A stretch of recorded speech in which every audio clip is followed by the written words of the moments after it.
So this large painting, 4 foot by 3 foot, was to be positioned on the Vyasasan whenever he went away to preach in other places.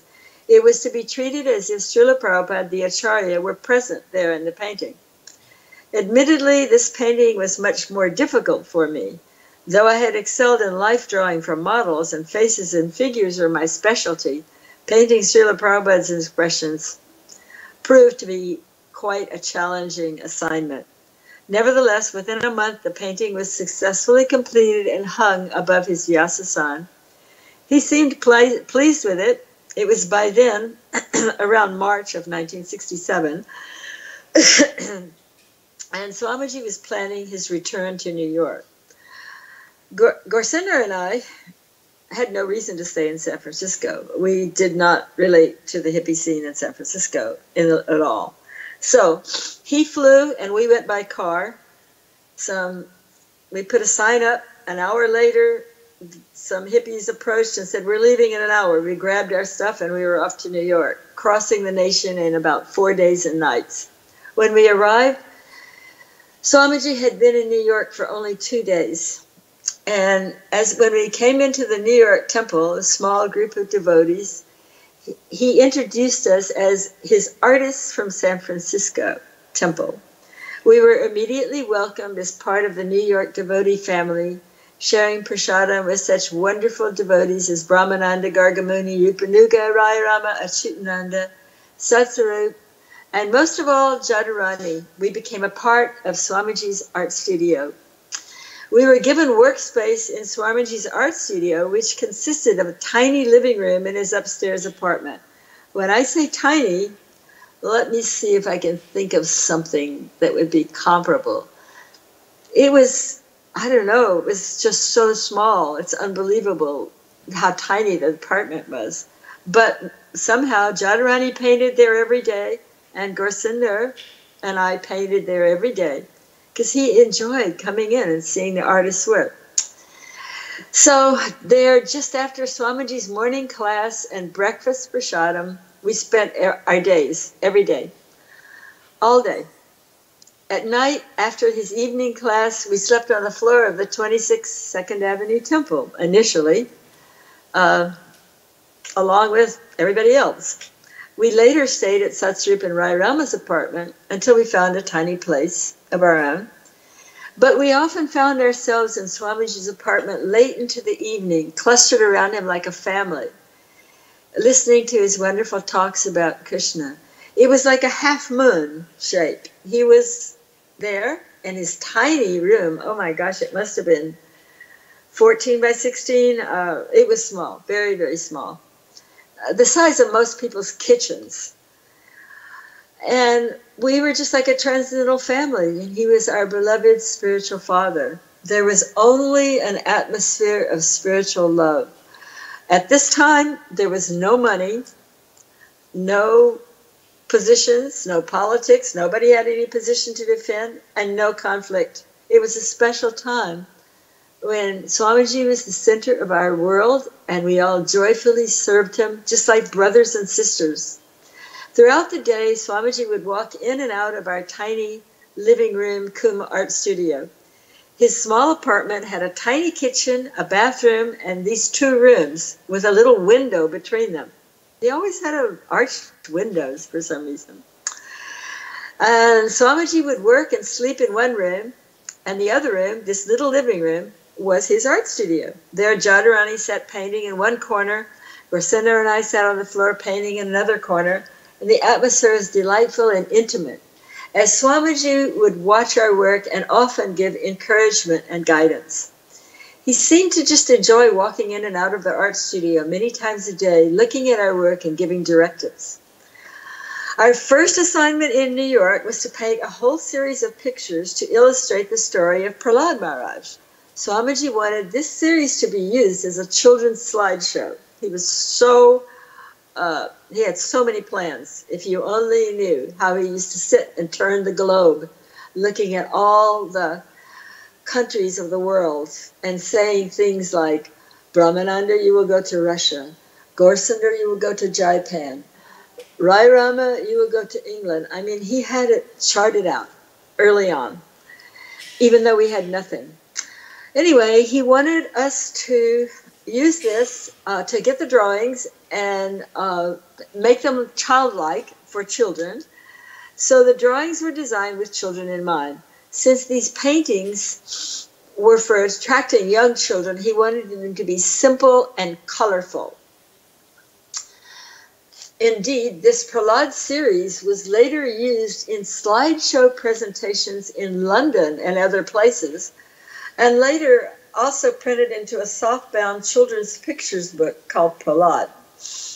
It so happened that about that time, Swamiji was daily translating the part of Srimad Bhagavatam that described the pastimes of Prahlad Maharaj and Lord Nrsingadev. He was speaking about it in the morning.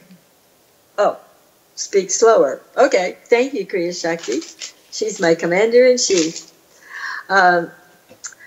So he was constantly absorbed in the mood of Nrsinga Leela. You have to understand, we didn't know anything about Lord Nrsingadev. We knew nothing. There were no Bhagavatams except for the 3. So we didn't really even know the story of Prahlad Maharaj. However, he was speaking daily in his morning class on this pastime, and he gave us more and more description as we worked. He guided us every step of the way. In fact, he often posed for us to help describe the events in the story. On one occasion, he posed for the demon Hiranyakashipu. He stood on his tippy toes with his arms held high in the middle of our little art studio, but only for a minute. This was to illustrate Hiranyakashipu's yogic penance.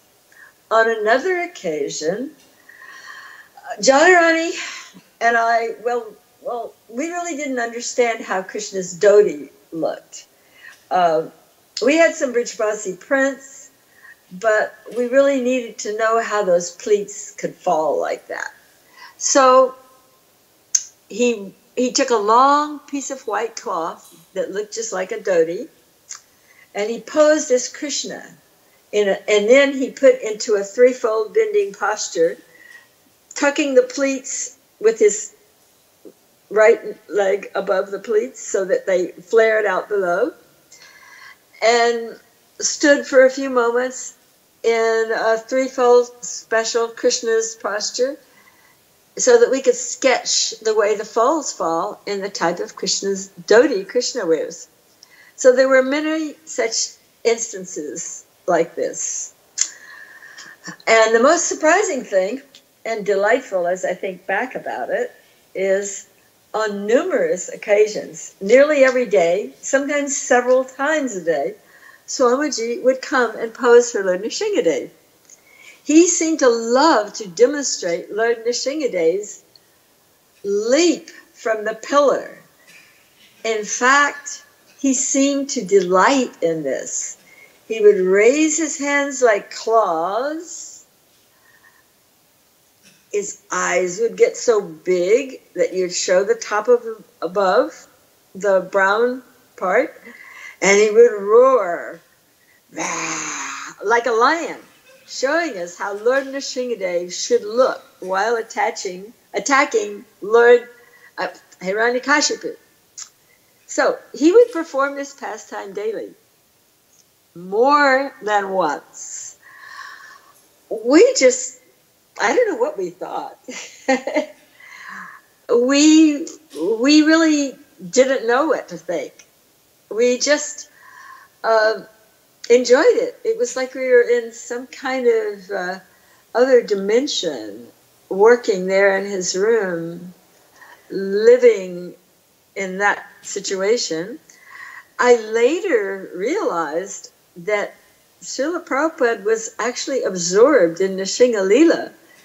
He was translating Srimad Bhagavatam each morning and speaking about Prahlad Maharaj in class every day. So this was his Leela absorption at that time. And it was spiritually delightful as well as instructive. So In the course of painting these Prahlad series, which I think is about 25 pictures, people have seen them. They're very simple works. On one occasion, he told me to paint Prahlad being tortured by demons. He said these demons should be ugly and have horns and pitchforks and knives and look really mean and ugly. So I had no idea what such demons should look like. But I researched some ugly monsters in comic books because Rai Rama, he worked for comic books at that time. So there were some comic books around. He did writing for comic books, and we actually did some illustration.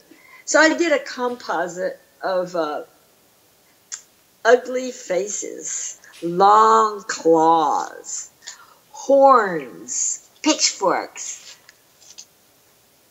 long tails with little pointy things on them. And I presented the sketches to Swamiji. He studied the sketches carefully and then said, yes, this is good. These are good demons. Even now, there are many such demons in dark jungles of Africa and other places, or in the snowy places like the Himalayas.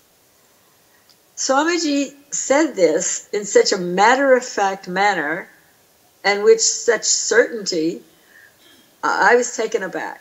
After all, I had never heard of such things in my so-called well-rounded college education.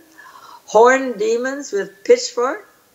So surprised, I guessed, oh, I didn't know that. He replied very calmly, almost deadpan. He looked at me with serious compassion and said, there are many things you do not know.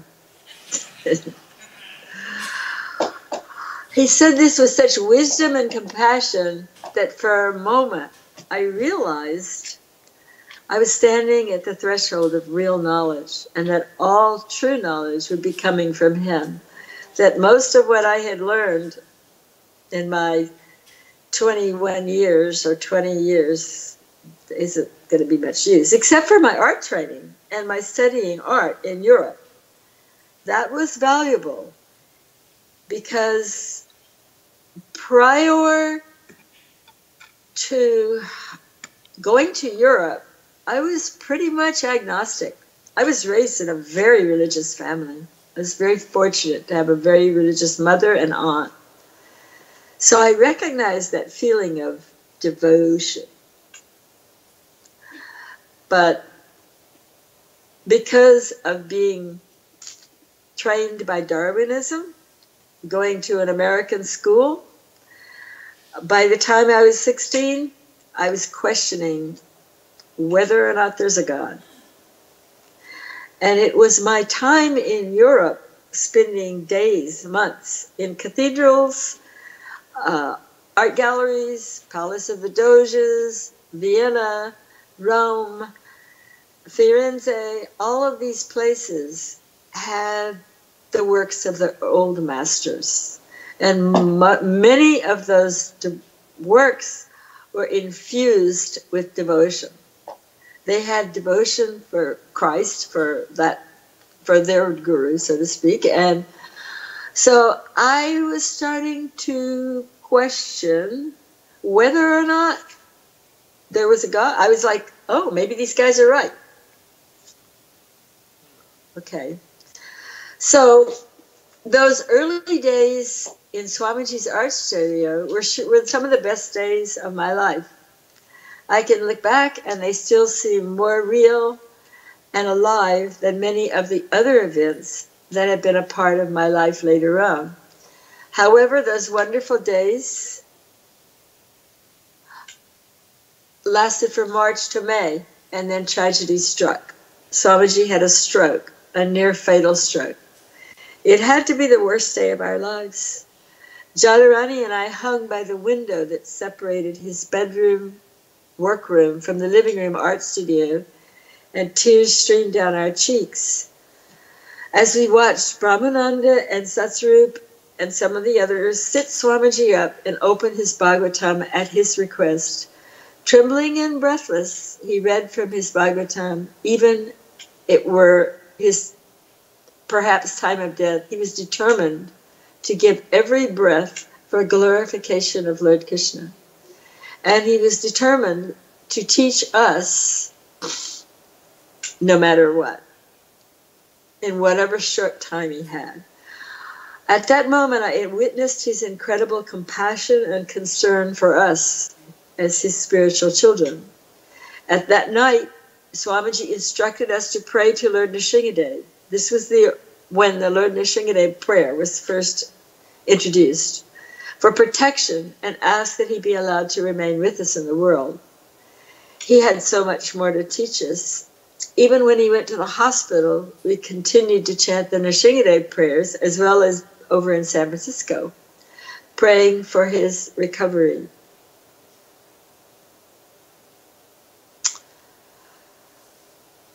So after a week or so, Swamiji left the hospital. We went with him. We stayed with him for 3 weeks at the New Jersey seashore. During that time, I didn't do much artwork. I did only one painting of Lord Chaitanya traveling with Lord Nityananda. It was a copy of a picture from India.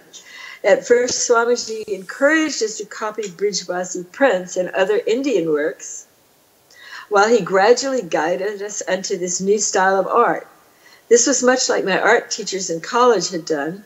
Until we developed a style to his liking, he wanted us to study the devotional art of India. He was not favorably inclined toward the artwork of Europe. Perhaps because I had also studied the works of medieval and Renaissance masters while in Europe, I understood the importance of having devotional mood imbibed in paintings. So many of those works evoked feelings of love. The old masters usually had apprentices who did their bidding, laying in backgrounds and blocks of color. The paintings were usually designed and completed by the master's own hands. And the paintings, usually of a religious nature, were a reflection of the master's own mood of devotion. So this is important. The mood of devotion that Swamiji wanted reflected to the world was indeed his mood of devotion. We were simply apprentices. Much like the old masters had apprentices who painted while the masters guided their hands. The old masters would design the compositions, instruct the apprentices, even in the finest details, but in the end, they would strive to imbibe their own devotional mood into the work. Swamiji went even further than this because he could. Prabhupada actually implanted his devotional mood into these early paintings via his apprentices. That is why, on later seeing the changes to his books, he said, "Why have you removed those early paintings? They were full of bhakti. They were full of his devotion, not our devotion, his devotion." Swamiji guided our hands as well as our hearts. Some of the artists brought this up. I'm really glad. His mystic potencies enabled him to do that. The old masters could guide the hands of their apprentices. Prabhupada could guide our hands, minds, hearts, so as to get the desired result. We were his apprentices, his angas and apangas, in every way, through and through. So, after his stay at the seashore, he, of course, went to India. And at that time, Gorsinder and I went to Montreal, and having been trained by him for a few months, we continued to do line drawings for his Back to Godhead magazine. We designed covers, did illustrations, trying to make the magazine more attractive, though we were very limited to black and white due to printing costs. It was at that time, feeling great separation from Swamiji, that I designed a drawing of Krishna returning home from the forest with thousands of cows. It was a special drawing, for though I had never seen Vrindavan or even photographs of it, just from Swamiji's many descriptions of Vrindavan, I was able to create a picture that did indeed look like Vrindavan. They're still using this painting in temples. While doing the drawing, I was seeing cows and cow lads in my mind's eye. I was a meditator, so I could see things. For weeks, I selected one particular cow lad to be Swamiji, and I sent him a copy of the picture, denoting that the cow lad on the far right of Krishna was my depiction of him. The picture is in Srila Prabhupada's quarters. Years later, this early drawing of Krishna's Vrindavan was artfully colored in by some of the later BBT artists. What? And it's still used today in many of the books and temples. It's a painting that's full of Bob. That's because it's Swamiji's drawing, not mine. I mean, he was in India. I was in Montreal. How? How does this happen? He can guide from within the heart. That's what they don't understand about. It's not mental. It's not all about this level. It's about the devotion that you experience, this connection. And perhaps artists may be more attuned to this because they receive guidance. Like when I would start to paint, I would pray that my hands would be guided by my guru. That was just my norm. And I'm sure it was the other artists too. Anyway, this is Swamiji's drawing. I'd never seen Vrindavan, but he was able to convey it to me from India so perfectly that the mood of Vrindavan is really present in that picture. Even the houses, even the trees, it's amazing. And by the way, at that time, he did write me a letter. It was the only letter I got while he was in India. And I was telling him how much I missed him. And I was praying every day that when he came back to America, I would be able to take care of him. He wrote me a letter saying something like, I want to build a house so that you and your husband can come and stay here all the days in Vrindavan. Then at the bottom of the letter in his handwriting, he wrote, I know your mind. Poor Vrindavan. So he was able to guide me. And what we have to realize, and I think this is important for our whole movement to understand, there is a deeper, more spiritual understanding of transcendental art. It doesn't come from us. It's, as artists, we have to open ourselves to Srila Prabhupada's devotion, and that comes through us. This mood requires surrender of the arrogant and rebellious attitude that I'm the doer and I'm the artist. Because art, like music, can come from the heart, or it can come from the lesser planes of consciousness, such as the mind and false ego. True transcendental art comes from the heart and is infused with devotion. And that devotion can be felt by the casual viewer. Srila Prabhupada would often say that our paintings were windows to the spiritual world. But he's the only one amongst us that knew what the spiritual world looked like. So, if the artist is trapped within the mental plane, and more concerned about fame and false ego and other stuff, then the work loses its transcendental quality. It fails to touch the heart of the viewer. It becomes material. And so it may have some spiritual subject matter, like blue people walking around, but it doesn't carry the scent of bhakti. I mean, we've all had ecstatic kirtan experiences when the kirtanyas leave their ego at the door and allow the magic of kirtan to unfold. And we've also experienced kirtans that didn't stir our hearts because whoever was leading was thinking about how good he sounded or whatever. Art is like that as well. And transcendental art, following the guidelines laid down by the Acharya, will have the desired effect. It will stir the emotion of the soul. When an artist thinks, oh, I'm an artist, this is my creation, that's one level of consciousness. And it may have its place in life for worldly subject matter, for entertainment, for the fulfillment of personal ambitions, ego gratification, but this consciousness is not useful in the creation of transcendental art. All this can be understood from the direct teachings of Srila Prabhupada to his artists, his apprentice, especially those who spend a lot of time with him in his art studio, like Jadharani. She's the greatest of artists. So Swamiji returned from India on December 14th, 1967. Gorsinder and I promptly got a bus from Montreal and a drive away to Frisco, and we were there to meet him at the airport. From that day of December 14th, 1967, until January of 1969, over a year later, we were with him every day. Gorsinder gave him massages and worked on the translation of Chaitanya Charitamrita. I did the cooking, cleaning, dictation, typing letters, transcribing his takes of Nectar of Devotion, Chaitanya Charitamrita, as well as packing his trunk for travel. I just wanted to assist him however possible. Well, let's see. We got to stick to artwork, my commander says here. So, during that year of traveling and serving, Prabhupada became known as Srila Prabhupada in May of 1968.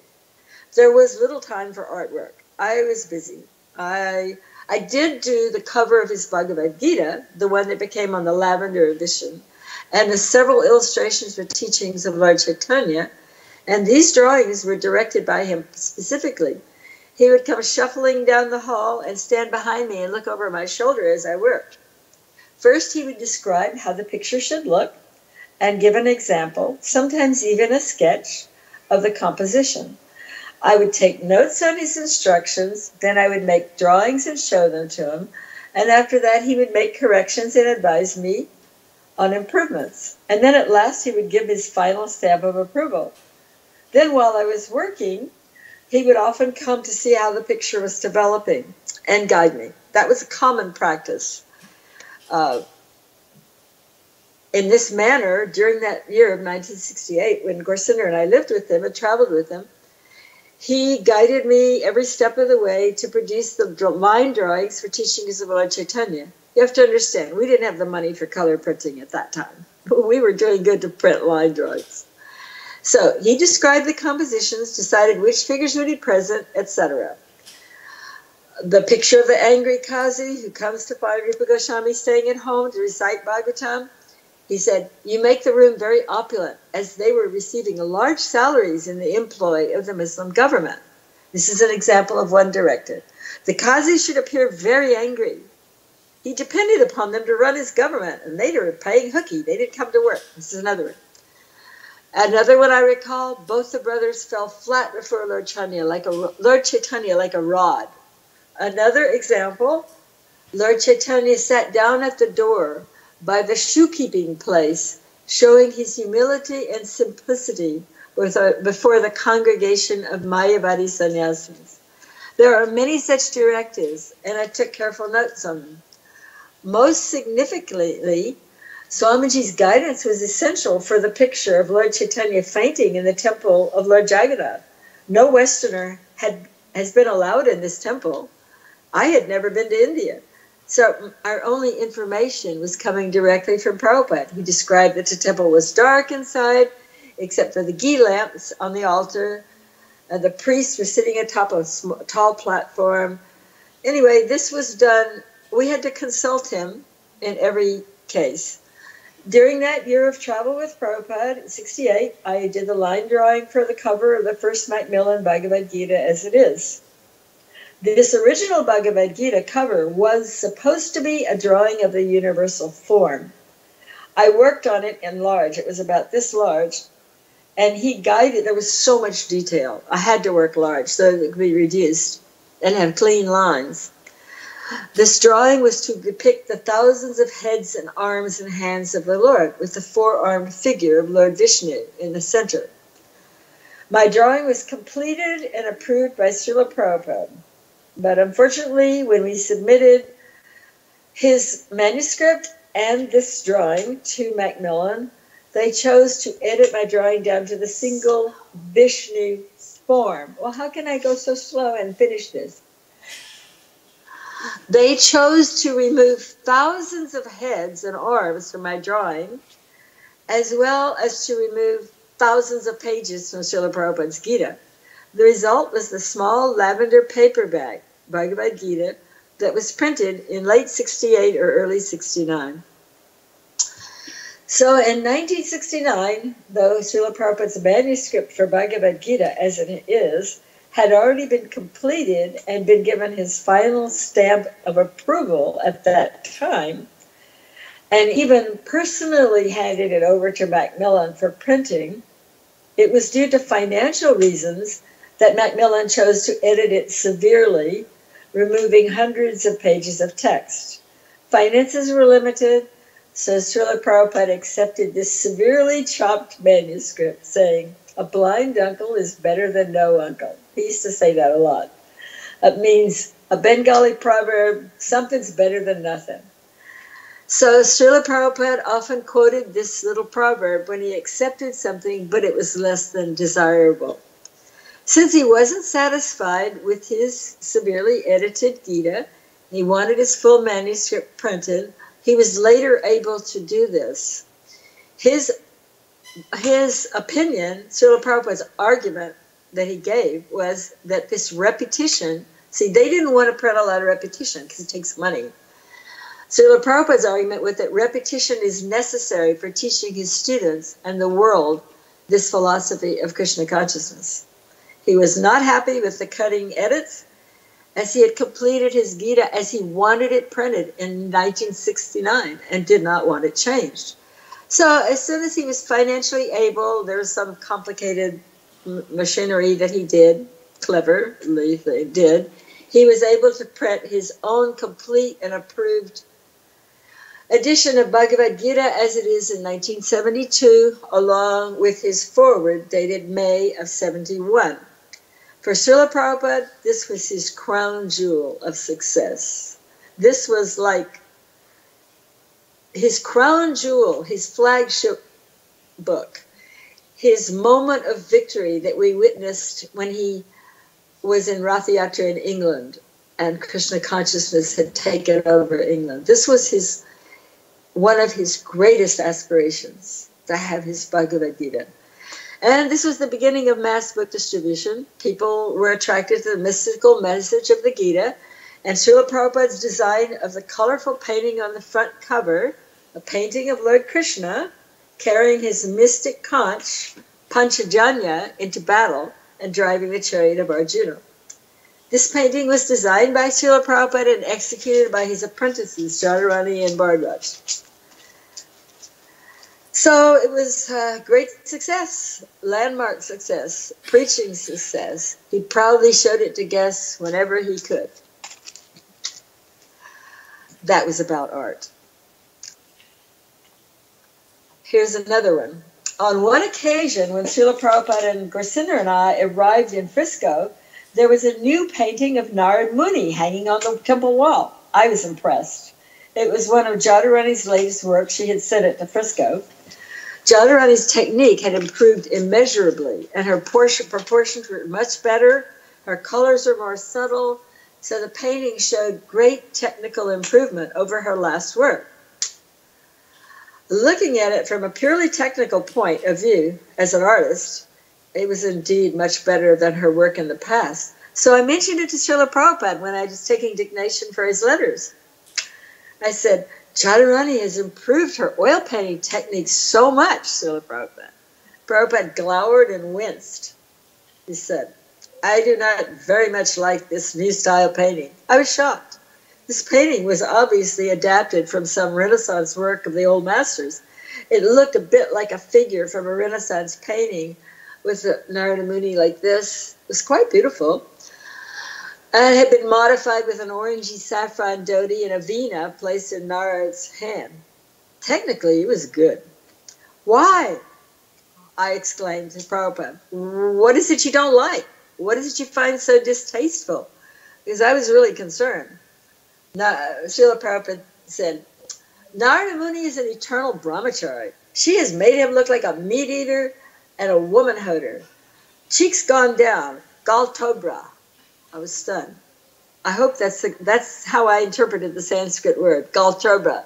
You know how they teach you in art school to do an oval face for a woman. And for a man, what do they teach you? They teach you to draw a flower pot, right? Like a flower pot shape? No. Srila Prabhupada said, this is the face of a meat eater and a womanizer and a wine drinker. And I noted that the figure did indeed have a sort of a lustful, wanton look about the face. It wasn't full of, spiritual luster and innocent beauty. So I was sitting in front of his desk taking dictation for a letter to Jadharani. I wanted more explanation. So he explained further. I asked, so how should this be corrected? What should the face look like? What needs to be done? Srila Prabhupada pointed to a Brijbasi print hanging on the wall near his desk. Like this, he said. These are the faces of milk drinkers, rounded and beautiful. They have moon-like faces. He explained that Krishna has the moon-like face of a milk drinker, and so do his servants like Narad. No nonsense muscles or squared jaw, as is known in Western art, especially in Renaissance art. Hey, Renaissance artists, such as Michelangelo, one of my heroes, were famed for their elaborate portrayal of the musculature of the human body. No muscles, that's what he said. So Srila Prabhupada wanted all the faces to be round and full. My husband didn't particularly like my drawings of moon-like round faces. He sometimes teased me, calling them my balloon faces and balloon figures. But this is what Srila Prabhupada liked. This is what he wanted. He clearly did not like the figures from the Western schools of art. He wanted us to use for reference the Indian style, showing the beauty of the transcendental form. Arms like an elephant's trunk, neck like a conch, nose like a parrot, hair like a snake. And it did dawn on me, the people were meat eaters and womanizers. So I contacted Jadharani and gave her Srila Prabhupada's instructions and explanations of Galtrober. She still remembers that. So it's safe to assume we can draw upon European art for some things, but not for all things, and certainly not for figures and faces, nor for the dark, foreboding colors often found in the backgrounds of old masters' paintings. Dark surroundings were not to be a prominent feature in our transcendental art. Transcendental art, Swamiji explained, was meant to depict the spiritual world. That means it has to be bright, shimmering, colorful, and effulgent. The faces and figures should be soft and supple, rounded and childlike, full of innocence and sweetness, not lusty-looking. The background should be bright and full of colorful beauty, with birds and flowers gracing every part of the landscape. So since Swamiji had the vision, Prabhupada had the vision of the spiritual world and how it was to be depicted, and I didn't, I tried to model my artistic style after what he wanted. That should be the goal of any artist who's attempting to paint transcendental art. Another incident took place while we were staying in Los Angeles. We were staying in 1968. Srila Prabhupada wanted Gaurasundar and I to make deities of Gaur Nitai. He wanted every home to have deities of Gaur Nitai.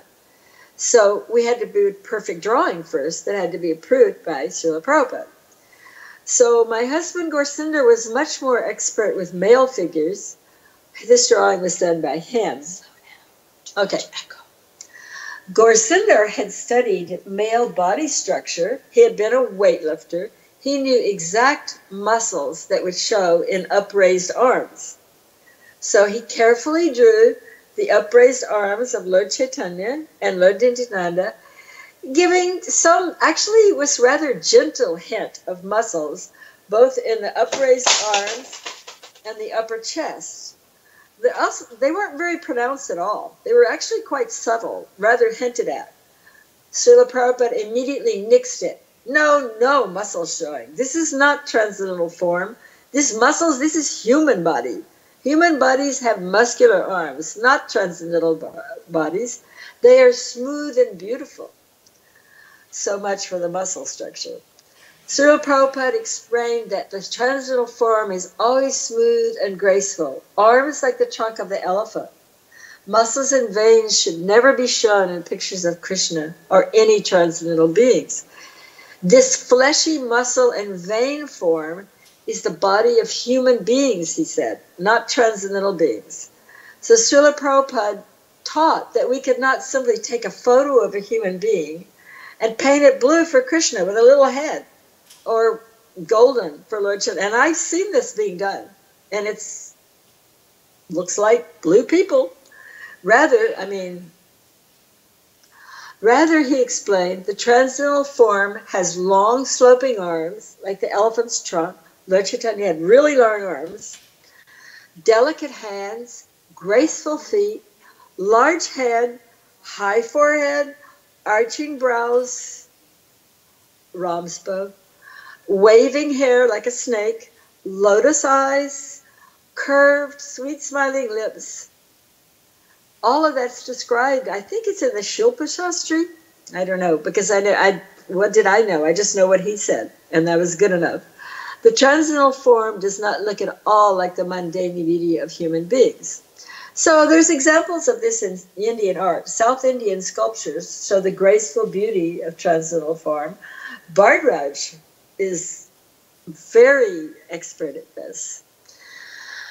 And there are some classical paintings also by B.G. Sharma. There's also another famous artist, I forget his name right now. He did some very beautiful oil paintings. I'm sure the artists know who I'm talking about.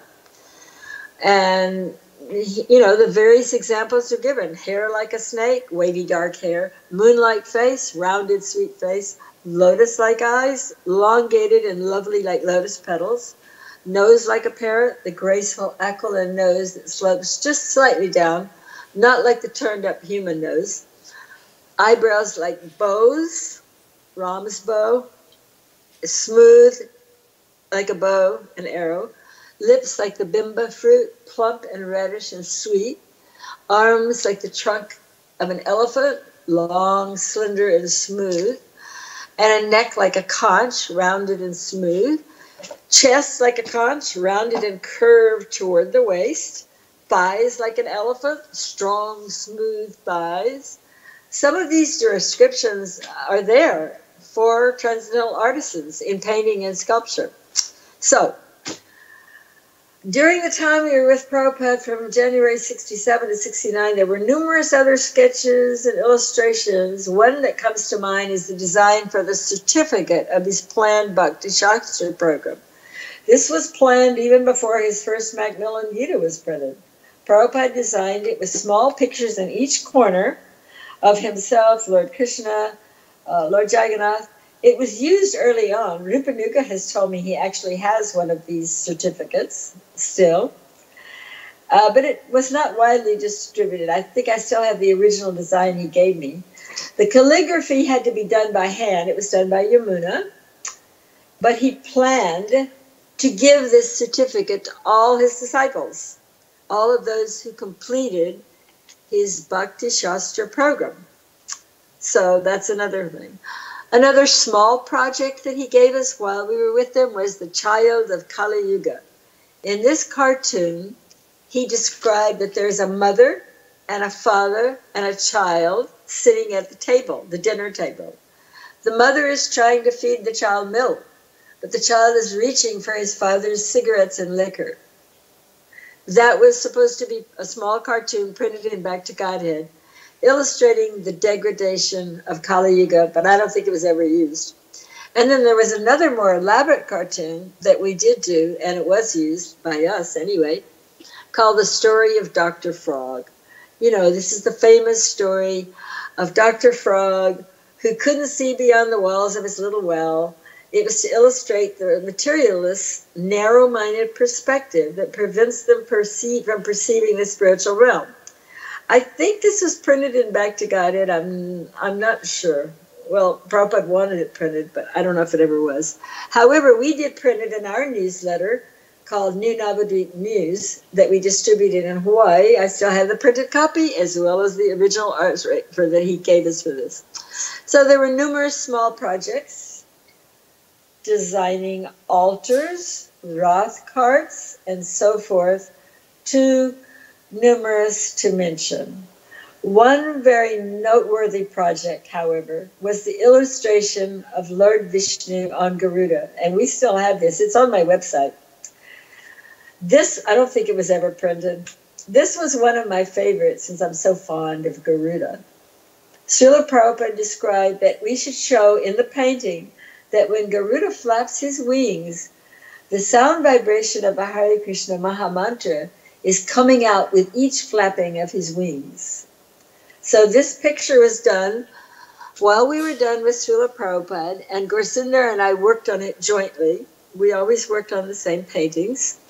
I drew the big bird, Garuda, and the Vishnu figure, and my husband Gorsinder did the background showing swirling sound vibrations from the wings of Garuda with the Hare Krishna mantra, along with Prabhupada's elaborate description, but I don't think they ever used it in Bhakti-Gita either, but we still have it. Slow down. Okay. You'd think I'm from New York. Well, there's an echo if you speak. Oh, you have to speak slowly. My commander-in-chief, Kriya Shakti, just told me I need to slow down or shut up. Which should I do? No, slow down. Slow down because there's an echo. Okay. In January of 1969, Prabhupada sent me to Hawaii to open temples in the island. He named the Hawaiian Islands New Navadvip.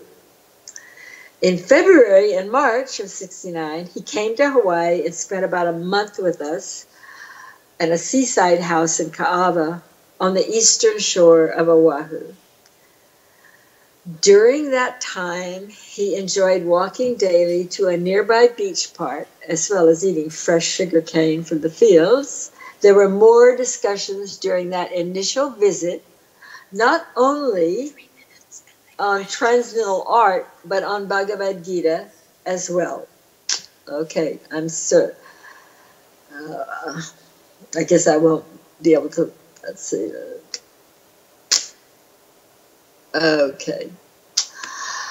Prabhupada wanted everything to be done exactly as he prescribed, down to the details, without our taking it upon ourselves to create something new or to in any way change things. This was always his greatest criticism of Western culture, that we take things cheaply and change them according to our understanding. So according to our whims, he would say.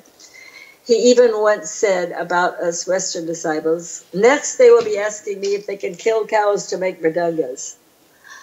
Once the Hawaii temple, okay, the only other paintings are Brahma Samhita, Panchatattva deities.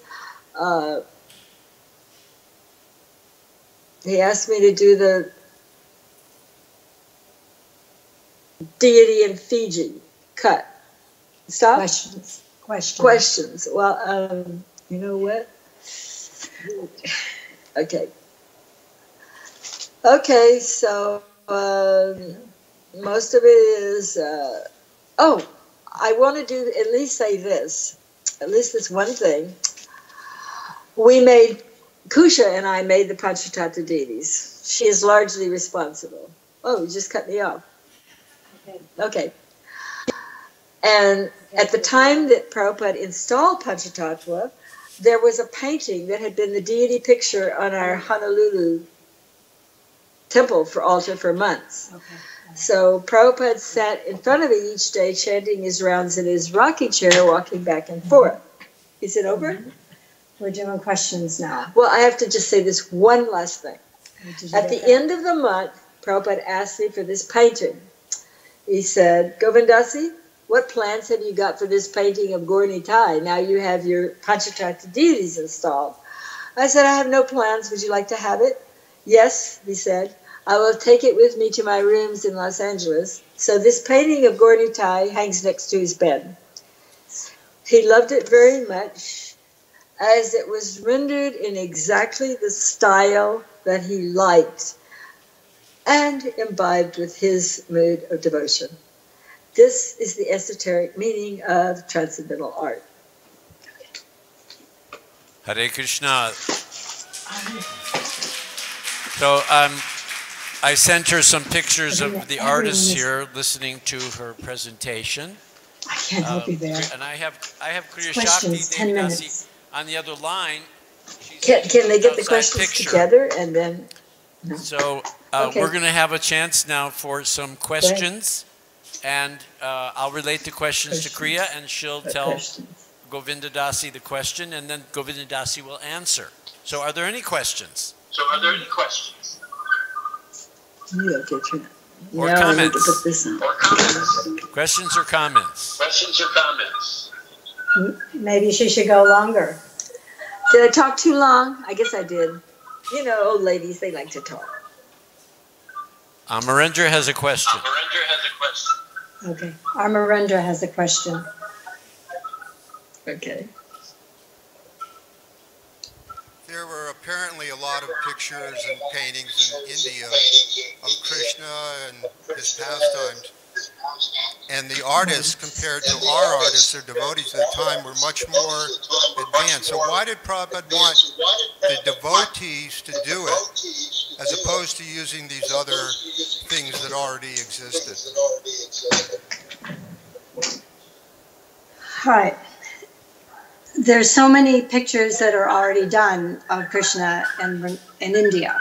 Why did Srila Prabhupada not want to use the ones that were already produced? And why did he want us to produce our own? Did I get that? Well, not all of it. I mean, I just explained it was his bhakti, it was his devotion. He wanted logos, brands. He wanted artwork that showed the spiritual world. Not that some of the artwork in India doesn't, but some of it's the calendar prints and stuff. There are some very great Indian artists also, but he wanted to show his vision of the spiritual world imbibed with his bhakti. He wanted logos, brands. He wanted, when people would see this picture of Arjuna and Krishna or whoever, whatever, they would immediately feel something, and they would associate it with the Hare Krishna movement. And that is true. That is what happened during this time. He wanted his own depiction of the spiritual world, his own bhakti. I mean, there's many Bhagavad Gitas in the world. Why write his own? Because his bhakti is coming through. You have to understand who Srila Prabhupada is, and that's a basic understanding, that he comes from the spiritual world. He's not from here. He actually came here to write some books. Krishna sent me here to write some books. Krishna wrote these books. I didn't write them. He used to say that. I used to sit by the curtain and listen to him translating in the early morning, and there was a curtain in the kitchen. And when I would get up sometime, not all the time, I would listen. And he was completely absorbed in ecstasy. There was one time whenever I peeked into his room, we had these big old-fashioned keyholes in Boston.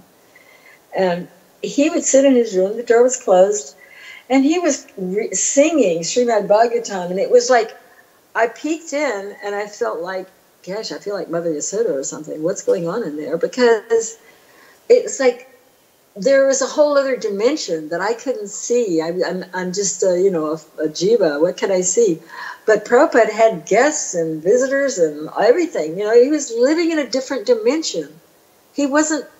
Our problem is that we think linearly because our minds work in a linear way. We think this is the only dimension. It's not. Prabhupada taught us he didn't live in the same reality that you and I live in. He was inviting us into his reality, so much so that when he would sit and talk about Krishna Loka, we would sit mesmerized, and after he finished, we would go like, who am I, where am I, what's, and I would be, I'm in this room in New Jersey. So that's, how can I say everything in his mind? I don't pretend to. I can only say that He wanted his own logos, his own brands, he wanted to spread Krishna consciousness according to the perspective that he has, which is Lord Chaitanya is the commander, his commanders in chief for Lord Chaitanya's Sankirtan party. He's the person who came for this. Is that good? Does that answer the question? Is he satisfied? Yes, yes. How is that, Mr. Yes, he's satisfied. Okay. Are there any other questions? Gunmayi has a question. Okay. Haribol. I have a question regarding to most of the artwork that you see, also especially from the older days, is why there is no signatures of the particular devotees who did these pieces of artwork. Did Prabhupada say why are there no signatures on the older artwork that were done by the devotees? Why didn't they sign? I don't know. I can't answer that. They should have signed them. I guess they didn't feel that it was their painting. Maybe they felt that they had no ego. They weren't interested. I can't say for them. I know what I did. I signed with a copyright mark. Although I did in my paintings that are hanging in his room in Hawaii, I don't think my signature's on those. I'm not sure. But it would be nice to put them on there before all these artists are gone. Okay. Any additional questions? Yes.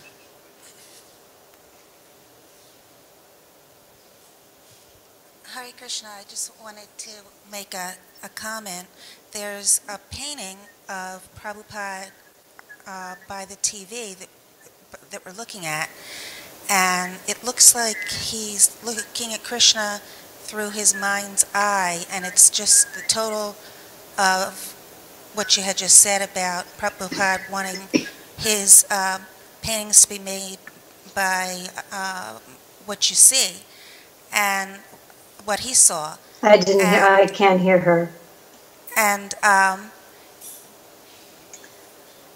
the painting is just everything that you had said. It encapsulates. They look like Grimm's fairy tale. It encapsulates everything. Okay. Andrew Wyeth. They look like Andrew Wyeth's work, and I know in her video that they're undoubtedly very skillful artists who are doing these, but these paintings would never have been approved by Srila Prabhupada. I like Andrew Wyeth, but he didn't want us to make Krishna a fairy tale. Can you repeat the question? Muscular blue people.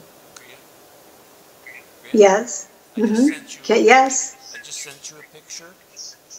She's asking about the painting that's here in the temple. Prabhupada seeing Krishna in his mind's eye. Looks like. Yes. And so she has the question. What your question is?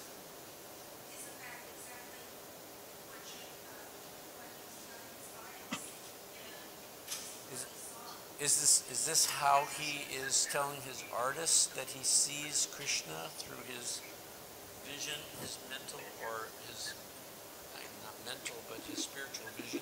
Is that painting a somewhat of a good representation of that idea? That's the question. Is that okay, painting? Let me find the text. Maybe if some of the artists that are in the room know who painted that and have a comment about it, you could ask that also, and I'll find the painting. I'll find the picture of my text. Yeah, it's on your phone. Okay. Any other questions while she's looking to see on her phone? Any other questions? So, Govinda Dasi, you can, Kriya, you want to hand the phone to Govinda Dasi?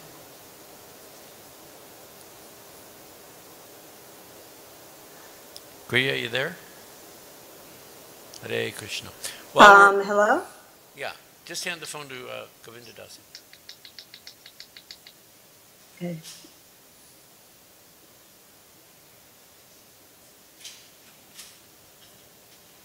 While we're waiting, Govinda Dasi's mother is close to her transition, and so maybe it would be appropriate for all of us to give her a Hare Krishna 3 times the Hare Krishna mantra as a blessing for her send-off because she's not far from leaving. So we're going to do that all together, and Kriya will hopefully get the phone to Govinda Dasi's ear. You ready? No, I'm dying of curiosity. I have no idea what you're talking about. There's a picture in the temple room. You can see Prabhupada is, I'm not seeing the text coming up. It's not coming up for me. Okay, well, we're going to chant Hare Krishna. Yeah, okay, it just came up. This picture of Srila Prabhupada in the temple room, that he has a vision of seeing, the other world. I've seen that picture many times. Do you think that this is a proper depiction of Srila Prabhupada's mood? Is this... I think it's beautiful. Hmm. What's the problem with it? Okay. Tell them that. I don't know what people, what do people have a problem with that picture? It's been there for many years. Who did it? I don't even know. I don't know. It's been there for 100 years, perhaps. Mm-hmm. It's very beautiful. Very beautiful. Yes. So it's a little just on give the phone to Vrindavan, but just hand the phone to the contrast is Dasi, really please. good. It brings out his form. Okay, I don't think she'll be able to hear, but go ahead. Okay, just tell her we're going to chant now for her mother. Okay? The devotees are going to chant for your mom. Okay, here we go. Hare Krishna, Hare Krishna, Krishna Krishna, Hare Hare, Hare Rama, Rama Rama, Hare Hare. Hare Krishna, Krishna Krishna, Hare Hare.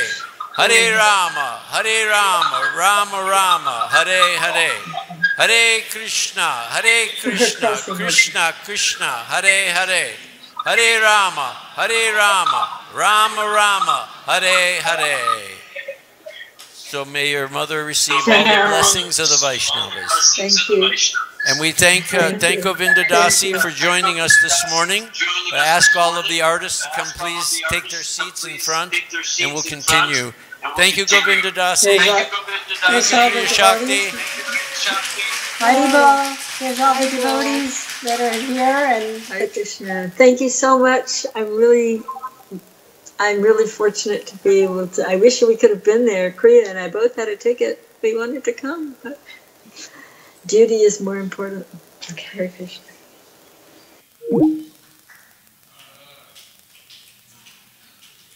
Okay, so.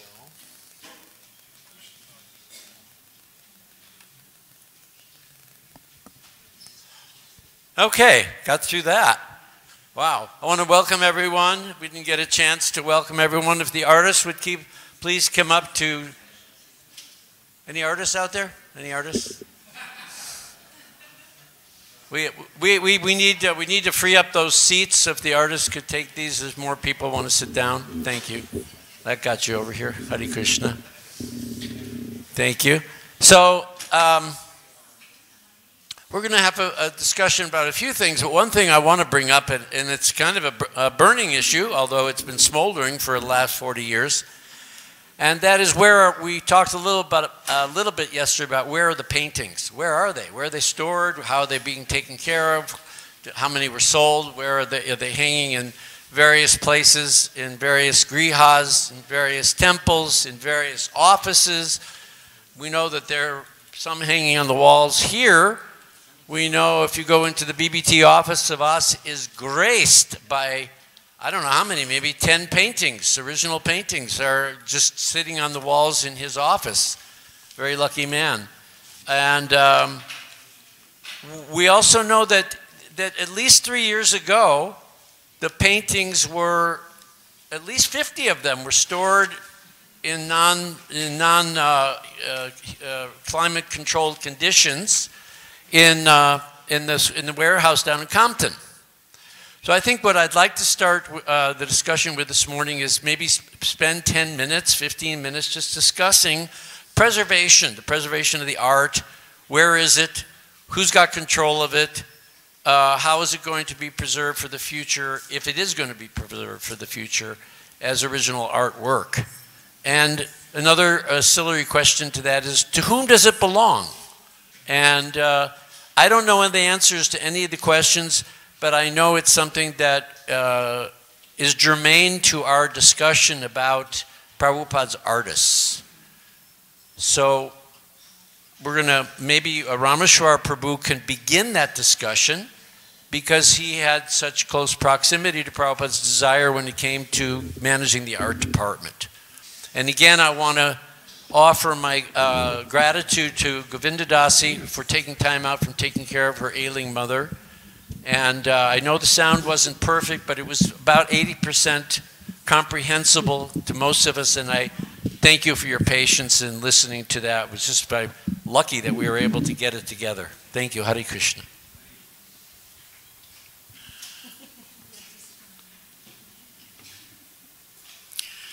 I can only share my understanding that, yes, and I'm going to do this by analogy. One time we discussed with Srila Prabhupada paying I'm trying to remember the exact word he used. It wasn't a commission, but it was a royalty of some sort to a devotee in our movement who was going to be writing something that was going to be published by the BBT. And Srila Prabhupada was very upset. He said, BBT? Absolutely not. Even I will not and do not receive royalties. So Prabhupada put his books in a trust. And the purpose of this meeting today is not to talk about the ramifications of fiduciaries and trusts, but to say the property, Prabhupada's books, and the artwork that's in them as well, he placed in trust for all time for this movement. So that's my understanding. Therefore, the BBT should be absolutely paying for preservation, for museums, for everything dealing with the BBT paintings. And that day may come where the trustees understand that part of the fiduciary duty of a trustee is not only to protect the book, but also the artwork in the book. I hope to see that day in my lifetime. Hare Krishna. Any other comments? Yes, I would like to comment on this. We all know how brilliant Rameshwar Prabhu is, but we should also know what a visionary person he is.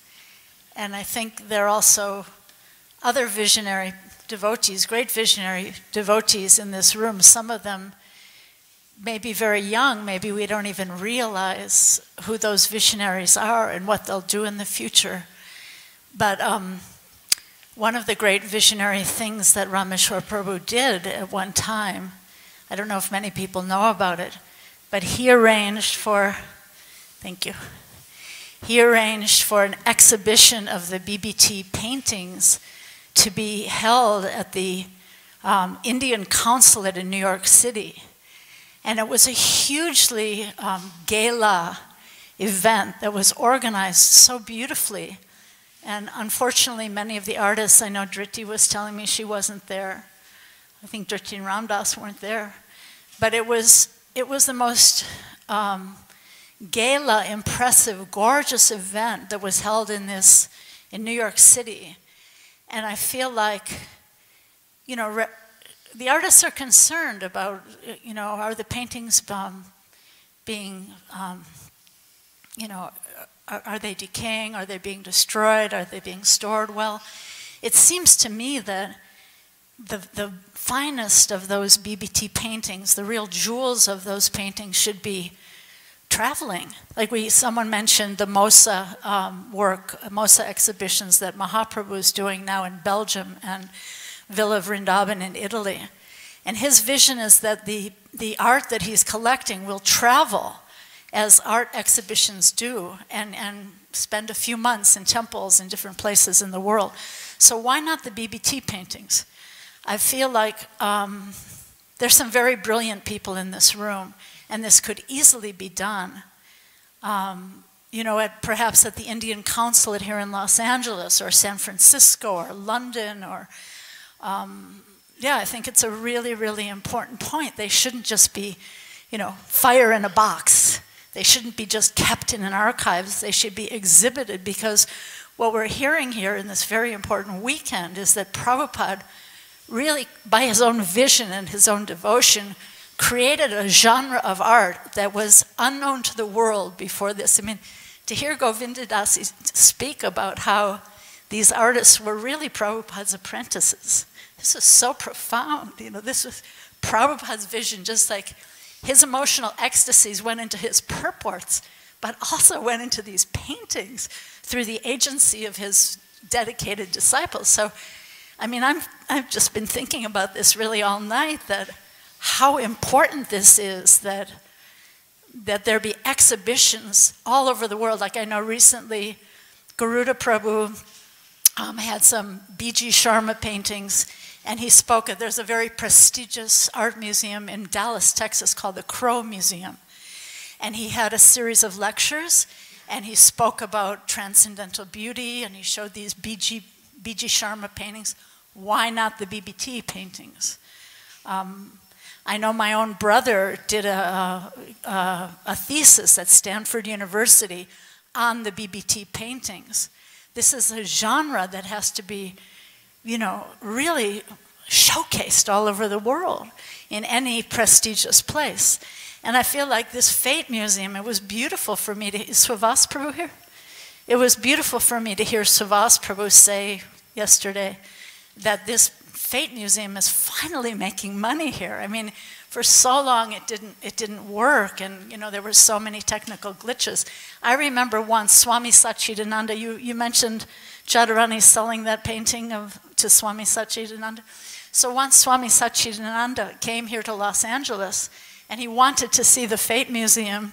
He wanted to get ideas for his own Yogaville that he was creating in Virginia, which is near where we live. And so I took him through the Fate Museum here, and there were glitches at that time. And he said, no pain, no gain. I was thinking an answer. Where's Yamal? Yamal is here somewhere. Was that your question? Jamal, yeah. You said, was it hard? Was it, yeah, was it hard? Was it, yeah, you bet it was hard, you know. Anyway, so he said, well, no pain, no gain. So I feel like we should, you know, Prabhupada used to use the term, you should tax your brains to see how to spread Krishna consciousness. So I feel like, you know, if you know someone who has money that they want to invest in some Krishna conscious project, or if you know you have some visionary idea, like for example, this Fate Museum, in the room where I'm staying here while I'm here, there's a little brochure about this Fate Museum. I hope, I don't know, but I hope those little brochures are being put into all the local hotels. You know how the hotels always have a little slot where you can, what is there to do around West LA? I'm here for a few days. These should be advertised.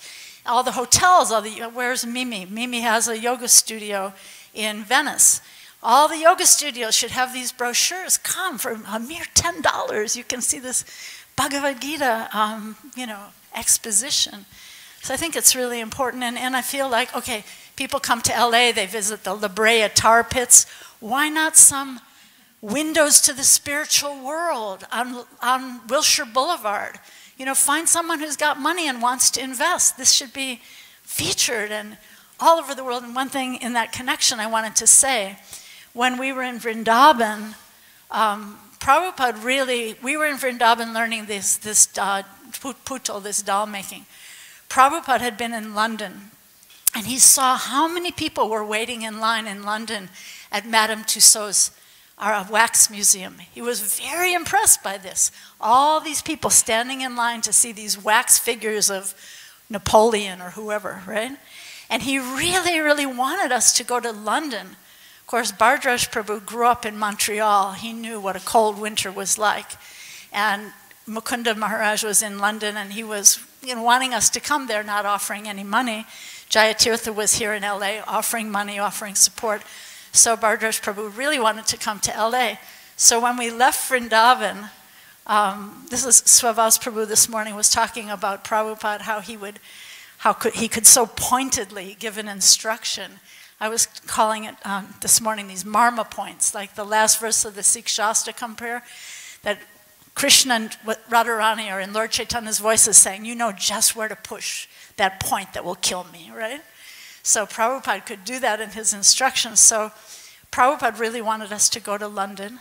And so when we were leaving Vrindavan, Prabhupada saying to us, so now you can go to London or wherever you may go. Just pushing that marma point. So those are a few thoughts on this question. But I really, really strongly feel these paintings, the best of them, the finest of them, can't just be kept in storage. They really need to be exhibited all over the world. And they're precedents like the Mosa that Mahaprabhu is doing in Europe. I can also, again, say what Srila Prabhupada told me.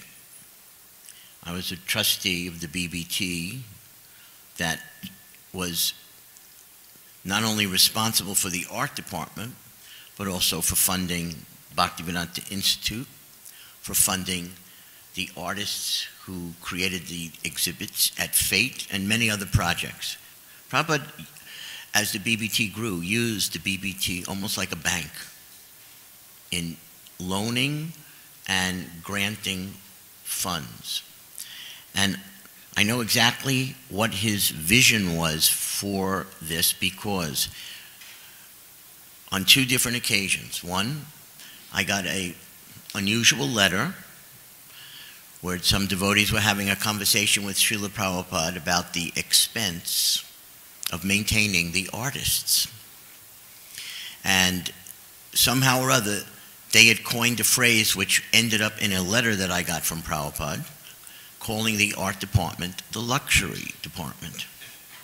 So that's a well-known letter, but what's not well-known was my response to Srila Prabhupada, and how when he received that response, that was the last time that topic would ever come up, that someone would challenge that the BBT was the patron of the artists. Never came up again after I sent back my response. So I feel I have an obligation. I reviewed the budget with Srila Prabhupada. I reviewed his plan that he had set up in the very beginning, that Karanda had started and I took over implementing, for how these different departments were going to be completely funded by the BBT. And as soon as that was sent back, not like I'm reminding Prabhupada of something he created, but it was for the benefit of those around him who were questioning it. That was it. Prabhupada said, of course, we have to have art. We need millions of paintings. He had said that before. So there was no question once I explained how the BBT was quite capable of funding these departments, that these departments would continue. It's generally not known, the secret workings of the BBT, how the BBT funded unlimitedly the art department, Fate, the legal department, Bhaktivedanta Institute, whatever money they needed. But it was ingeniously set up within the BBT that there was actually a stream of money for these purposes. So that's one thing. I once got a second letter challenging the amount of money that the BBT was spending on supporting the Fate artists and their project. And it was a fairly amount of money every month. And when I got that letter, I wrote back to Srila Prabhupada, again with the budget, but also, it's not like I'm reminding Srila Prabhupada of something. I was writing back so that he would show this to those around him who were making a fuss about it. But I quoted Srila Prabhupada's famous story of his own spiritual master, Srila Bhaktisiddhanta Saraswati, sending out his top preachers to collect for a very specific project. And they would go, they would collect, they would preach, telling them this is what this money is for. They would come and they would bring it to Srila Bhaktisiddhanta Saraswati. And then he would turn around and take that money that was for that project and spend it on the theistic exhibitions. And then sometime later, he would go back to those great preachers in Gaudiya Math and say to them, I need money for that project. And they would say to him, but Guru Maharaj, we already gave the money for that project. We collected and gave it already. And Srila Bhaktisiddhanta Saraswati told them, but it has already been spent. Prabhupada told me this story when he first instructed me to start funding Fate, that his Guru Maharaj would spend any amount of money on these theistic exhibits.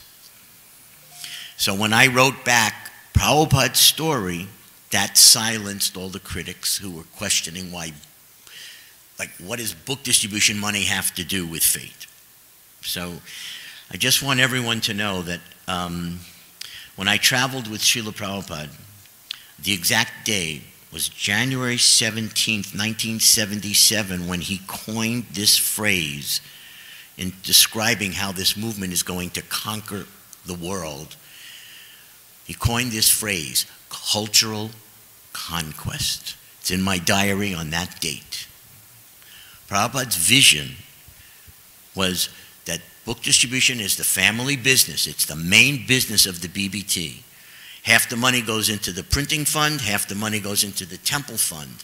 The temple fund loans out to the temples. And guess what? Every year, those loans get paid back 20%, 20%, 20%. That payment back is not part of the 50-50 formula. The repayment of the temple fund loans is what Prabhupada set up to pay for the entire overhead of the BBT. And every time book distribution increased, 50% went into the temple fund, so that increased, the loans increased, and therefore the payment back increased. And that's how the BBT, under Prabhupada's genius scheme, was able to keep the book price very low to the temples, because the BBT never charged any production costs in the cost of the book. It was strictly whatever the print price was, you double it, that's all. Whatever the cost for the art department, the layout department, the photography department, that's not part of the 50-50 formula. Prabhupada created this amazing system to pay for the overhead and have this absolute 50-50 formula. So as book distribution continued to increase, the funds for these departments kept coming in. That's how we paid for Bhaktivedanta Institute. That's how we paid for Fate. That's how we paid for the art department and any other project that Prabhupada wanted funded. It came from that. Effulgent Maharaj. 1 second, please. I'd like to talk to you about this a little later on, but if the BBT is not making loans, then the loan repayment doesn't come in and that cash flow is lost. So actually by making the loans and the repayment, it generates that stream. Yes, it does. And that was Prabhupada's direction on how to operate the BBT Trust. See, currently everything goes into the Temple of Baby Planetarium as a grant, and there are practically no loans. I hope to be able to discuss that with the current crop of BBT trustees. Okay, look, why don't you have a tete-a-tete afterwards on that subject, because it's getting a little too technical. Yeah, that's very technical. For our heads. I want to interrupt just for a second, and that is, it's our etiquette when we have sannyasis and come to our temple or some devotees who've been practicing for a long time. We welcome them. So I want to welcome His Holiness Bhadranaran Swami to our temple today, at GBC here, and His Holiness Giriraj Swami. Thank them very much for attending, and we're very honored to have you here. And anyone know where Pushkar is? He'll be in. He'll be in shortly. But the BBT's fiduciaries have to first preserve the art. It has to be restored. Well, one second. But Pushkar, anyone know where he is? I saw him walk out. He should be coming. Can anyone go out and collar him in here, please? We'd like to have his presence. We have a very short period of time that we have. We have a lot to cover here. We do. So that's why I don't want to go further into this subject matter. I welcomed you. No, I just wanted to say I was thinking about this last night. And I say this, who cares what I think, but out of appreciation. Everyone. Usually because I'm wrong and they want to correct me. But out of appreciation for the artist, I was thinking about it yesterday. You know, my internal world, I'm thinking about what Krishna looks like, what Mother Yasoda looks like, what Vrindavan looks like, what the Devas look like, the whole thing. My whole internal, where does it come from? It comes from the artists. It would be like having a lobotomy, or it would be like having a complete, computer crash. What if you washed all of those pictures from my experience? I mean, what would I visualize? Like one who's never been able to see, they can't imagine color because they've never experienced it. If it wasn't for the BBT paintings, what would I see? What would I visualize? What would move me in my devotional life? It'd be a blank. So I can never repay, just on a personal level, what the artists have given me. They've given me the visualization of my internal Bob. How can I possibly repay them?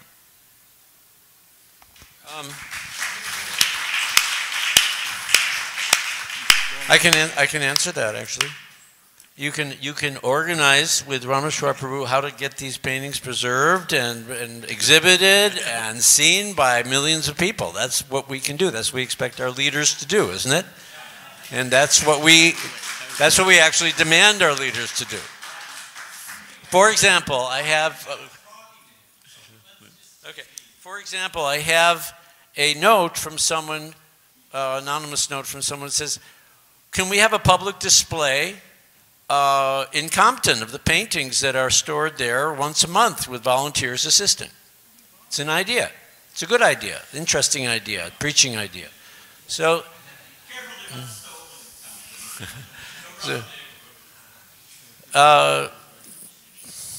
the black community, just so you know, the black community appreciates the Hare Krishnas probably more than any one group other than the Indians.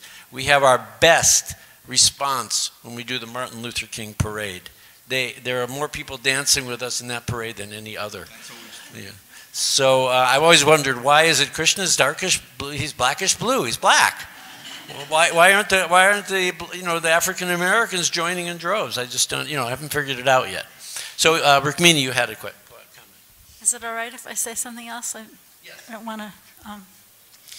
I was just thinking about these theistic exhibitions that Srila Bhakti Siddhanta Saraswati Thakur created. So, for us, it's kind of a head scratcher. Okay, theistic exhibitions with dolls, and what exactly were they? But he was actually showcasing the latest innovations in science and education in all fields.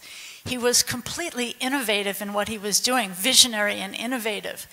And he was severely criticized for that. The other Vaishnava groups at that time were saying, what are you doing? This is not Vaishnavism. This is not bhakti, creating these exhibitions and showing all these innovations. And he had the most amazing reply to these criticisms.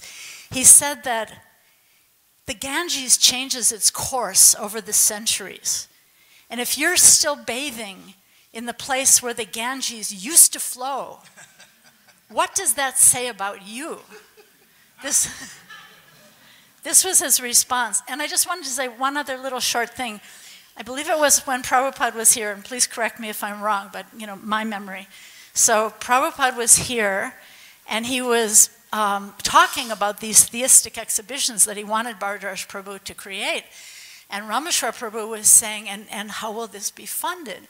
And Prabhupada, in a very offhanded way, he said, the trust can pay. And Rameshwar was, the trust. This is my memory. And Prabhupada said, the book trust can pay. And then as Prabhupada was walking by, he said to Rameshwar, with Bhardaraj Prabhu in earshot, he said, make it gorgeous and make it expensive. It was one of those marma points, like. Bhardaraj took that to heart. Actually, he said, spend money lavishly and make it gorgeous. Now, we do have an online presence. So if anyone who's online has a question that they would like to present to the panel, you can just email me at nrs@itvproductions.net. I will receive it on my smartphone, and I will be able to ask the question for you. So that's nrs@itvproductions.net. Okay? I have a dual question for the panelists. Be my guest. It's not something I can answer. It's only they can answer it. It's a two-part question. My first part, because they see the world a little differently than we all do. They're artists. So... But okay, one second. Then before you begin, I would like just to add one thing. That's a very important point. They're artists. And everyone knows that artists are different than everybody else. And they're treated differently than everybody else. It's a power. You either have that power or you don't. Prabhupada said that. It's a quote. He said that. So kings, they patronize artists. That's how all the great classical artists got their facilities to do things, and the time, and the paints, and their assistants, and all the rest of it. So that's also something that we should also recognize in the realm of art. Artists hold, we say, oh, they're artists, they're Sudras, this idea that they're somehow or another, they're less than because they're not either Kshatriyas, Vaishyas, or Brahmins. But that doesn't really wash in the Vedic Varnashram system, since each of the Varnas is meant to bring a person all the way home back to Godhead by perfecting their duties. So artists hold a very special position, and it took me a long time to realize that artists themselves have special handling.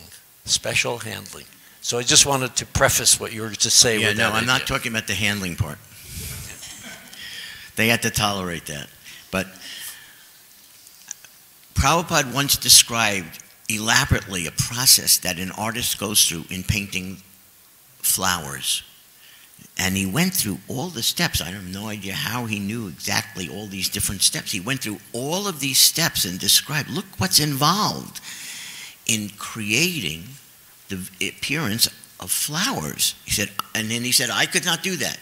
Only certain souls who have special power to do that can paint flowers.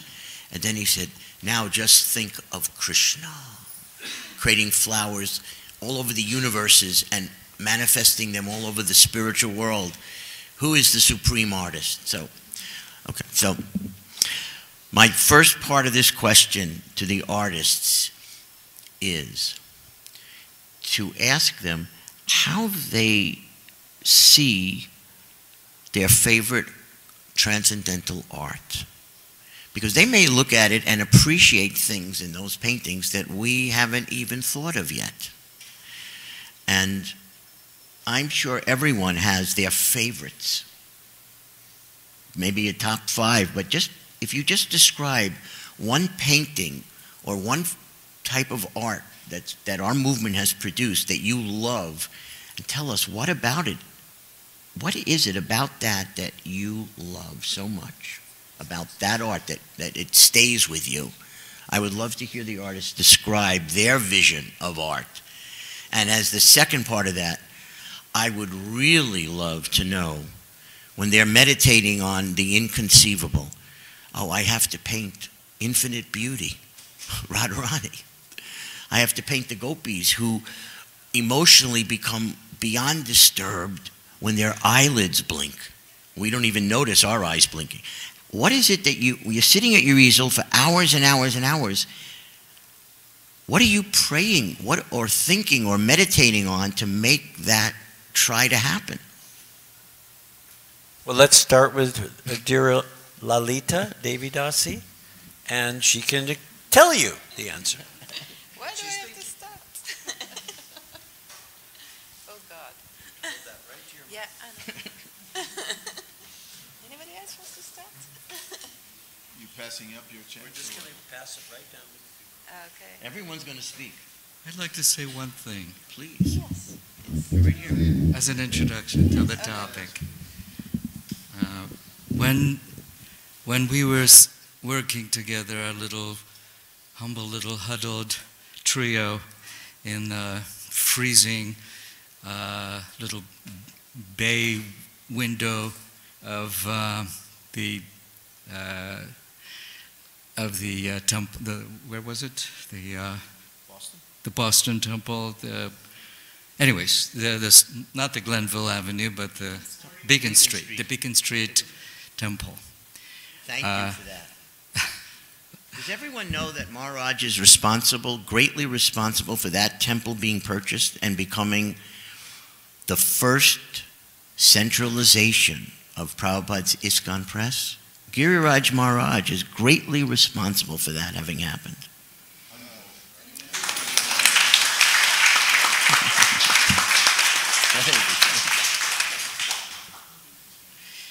So the process, thank you for that. The process that we were deeply engaged in was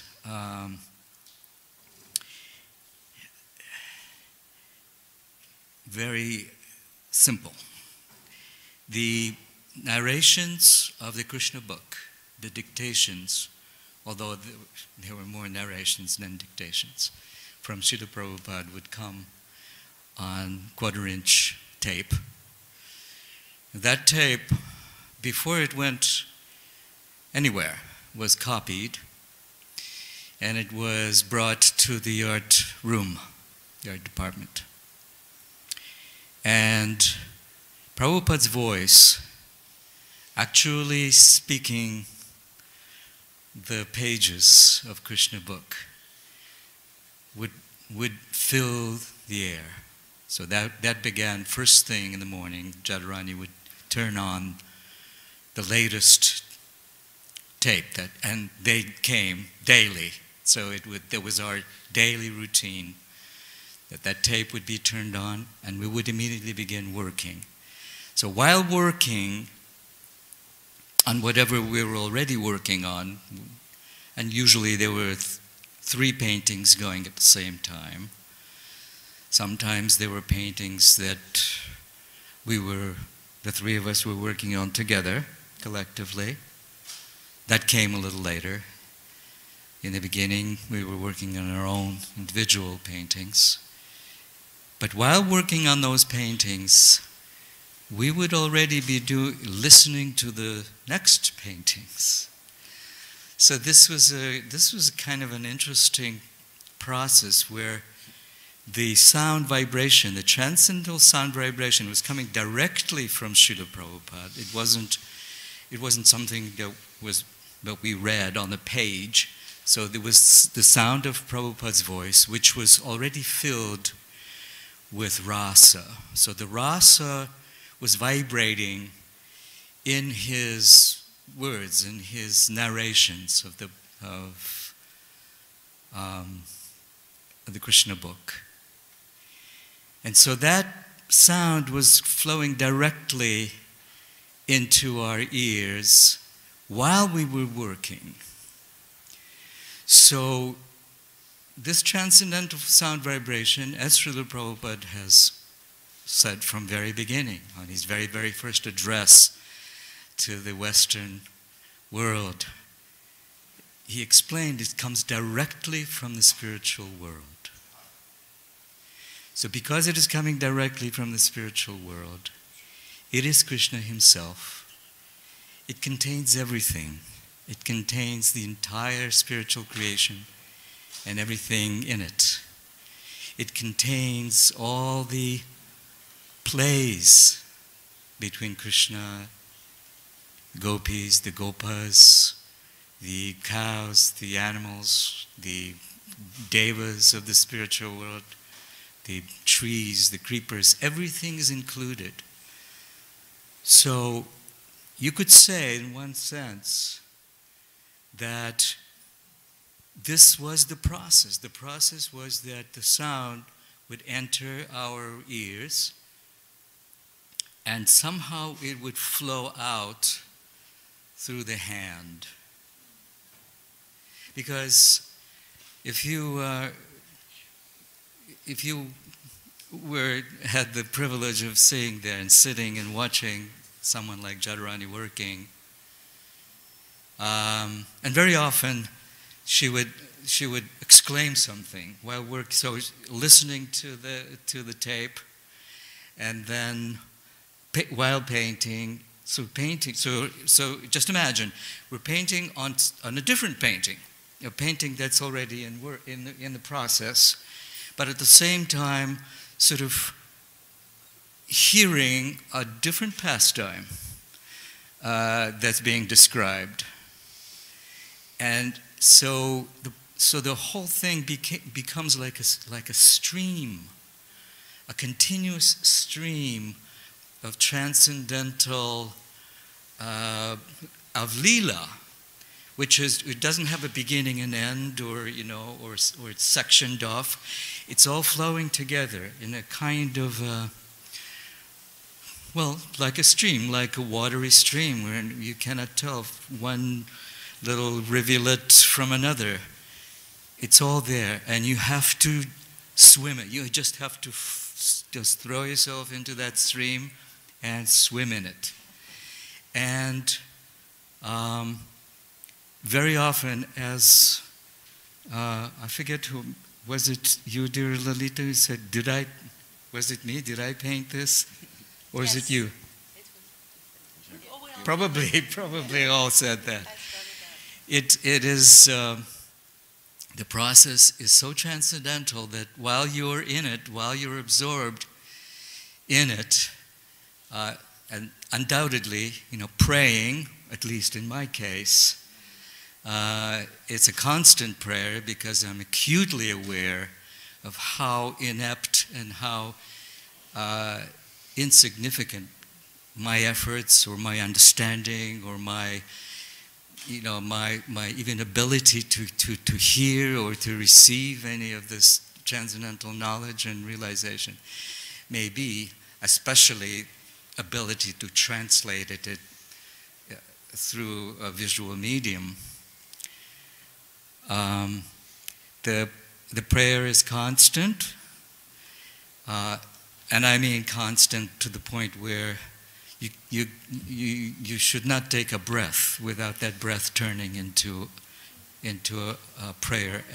At least for myself, the prayer is constant, is a constant call to Srila Prabhupada first of all, and then to Krishna on Srila Prabhupada's intervention, based on Prabhupada's mercy and intervention, to please come and manifest His presence.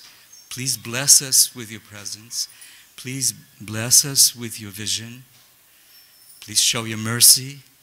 Please come and play and dance. Indeed.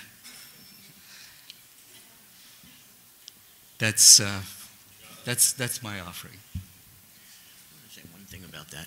I've read some letters from those days in Boston, which I'm just going to mention very briefly.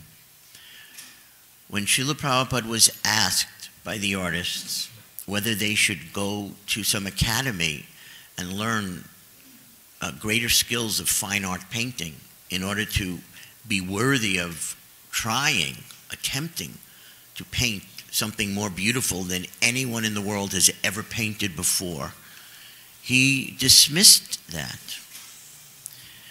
And instead, exactly what Bhardraj Prabhu just described. He said, no, you sit in front of that canvas the whole day, and the more you paint, the more it will purify you. But the whole time you're painting, or trying to paint, you're calling out to Krishna. You're chanting Krishna's names with such intensity, such anxiety, that you feel so incapable of the task that only if Krishna enables you to do it can you even begin to do it. Prabhupada said, that type of praying, constant begging of Krishna to be able to make him appear through you when you feel so inadequate, Prabhupada said, that's the process that I want for my artists to become expert in painting. They don't need any school. They just need this chanting to Prabhupada and Krishna. And look what came out of that. Everything that Maharaj was talking about, every painting that all of us have ever seen and loved, comes because they prayed maybe more intensely than anyone has had to pray before. That because they were adding to Prabhupada's books. It was, you must have been horrified and afraid. And you had to pray so intensely, more than I can imagine. And this art is the result. There's no other explanation that I know of, having associated with them for many years. I watched them go through that anxiety, that helplessness, and praying in a helpless state of mind brings great spiritual results in Krishna consciousness. I'm ready. Good. She's ready. You guys have inspired me. Is that a good mic? Can you hear me? Yes. Okay. So we hear a lot about what was. And I like to think about what is now. What are we doing now? How do we paint Krishna's pastimes now? And I have a studio in India, and I stayed there for 10 years. And this was my ground for painting for the past 10 years. And the important thing is complex for me, because if I am not following, if I am not chanting, which doesn't happen, but if I am chanting, if I am following, if I am Krishna conscious, if I am in touch with Srila Prabhupada, my Guru Maharaj, and feeling the flow of what's happening now, then I can create all kinds of things and all kinds of new paintings. That's what I'm doing. And my goal is to continue, once I'm back in India, and to paint until my body is wrapped around the easel and giving up. So I have those huge canvases and those huge ideas, which I felt I was not quite ready for. It's within, it's from the bhakti which flows within that you can create something. Srila Prabhupada could have painted if he wanted to.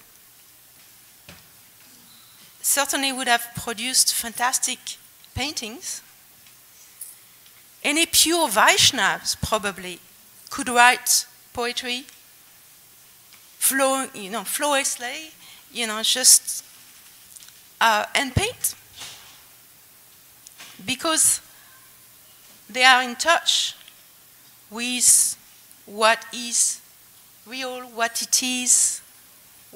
is the spiritual world. They are in touch with Krishna consciousness to the nth degree. Of course, there is a limitation. As long as we are in this body, human body, we have limitations. No matter how advanced we are, it doesn't matter. Because if we touch actually the spiritual world, if Krishna presented himself to us, we couldn't even stay in that body practically. It's not possible. So we have some limitations. What we are painting is a window, only a window to the spiritual world. But one day we'll be there. So this is how I feel about painting Krishna conscious paintings right now. I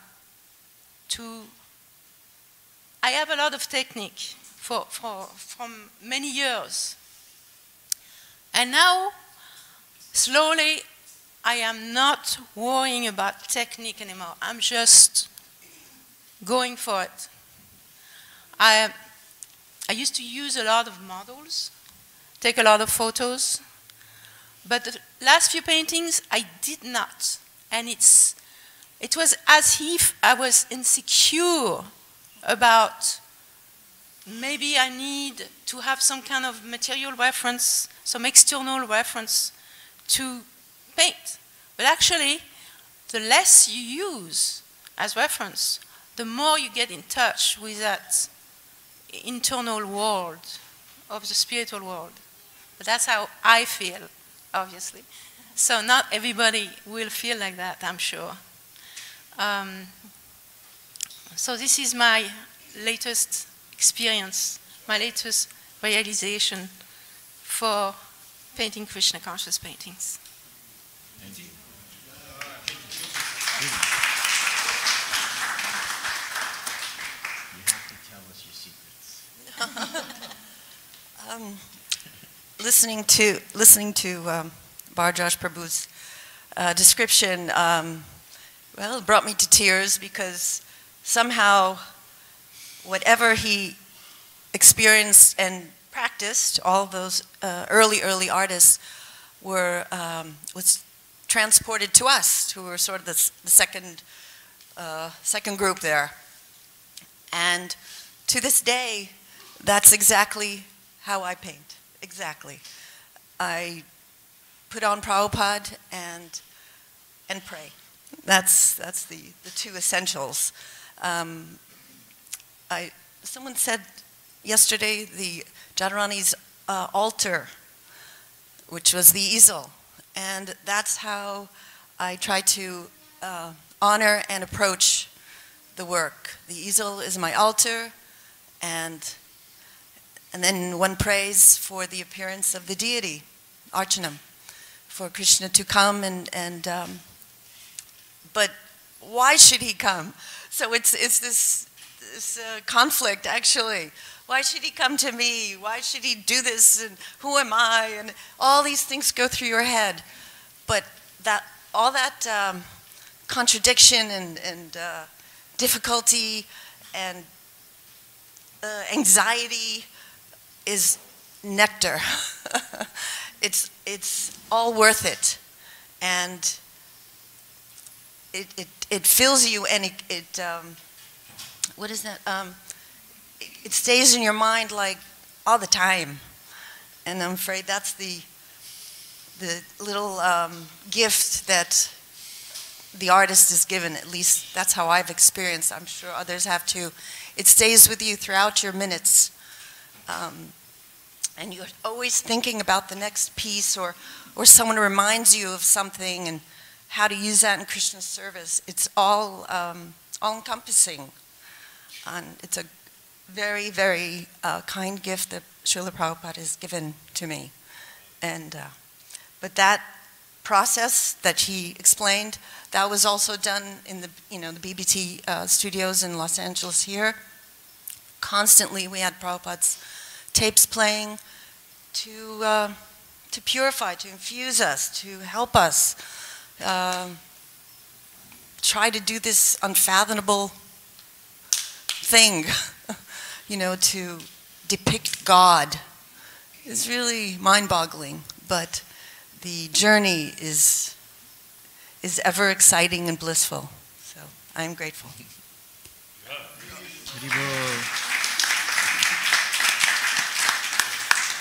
Well, I think that the older devotees are giving something, a clue of how you approach doing this service.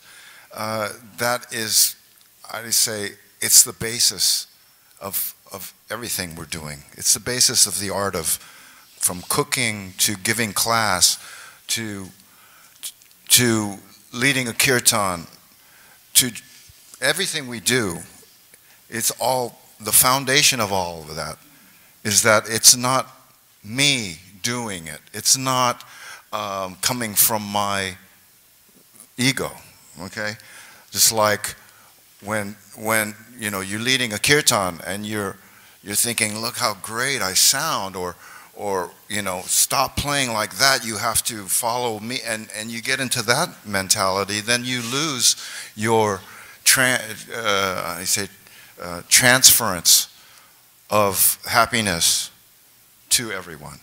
And the same thing happens in all arts. It happens like that. So we're dealing with an art that is not material. It's not like the normal thing. That's why we had difficulty. Do we sign the painting? Who signs the painting? Because we're not painting for my name, okay? And I think we brought up the point about Biji Sharma or something. Yes, that's Biji Sharma, and he's painting for his name, his glory. We are not doing that because that is not the essence of it. The essence of it is to be servant of the servant. And that means we are serving what Prabhupada wants, okay? Prabhupada wanted this joyous happiness of the spiritual world to be transferred. By vision, we have to paint that. Now, we're not feeling qualified to do that. So we must always go back to, we are serving the greater. We are serving it. We are not, look at me, look at what I can do.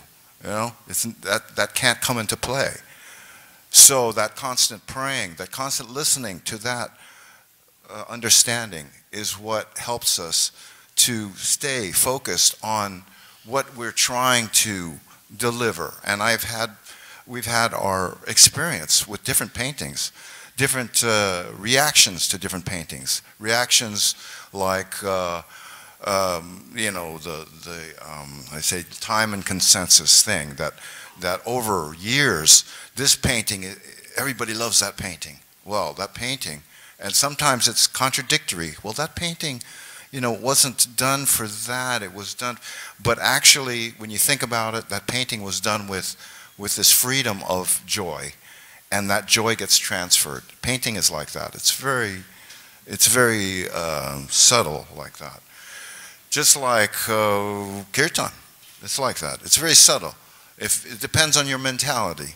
So this is an example of how the artist has to always remain servant of the servant in order to transfer that joy that we feel when we are there, happy servant of the servant.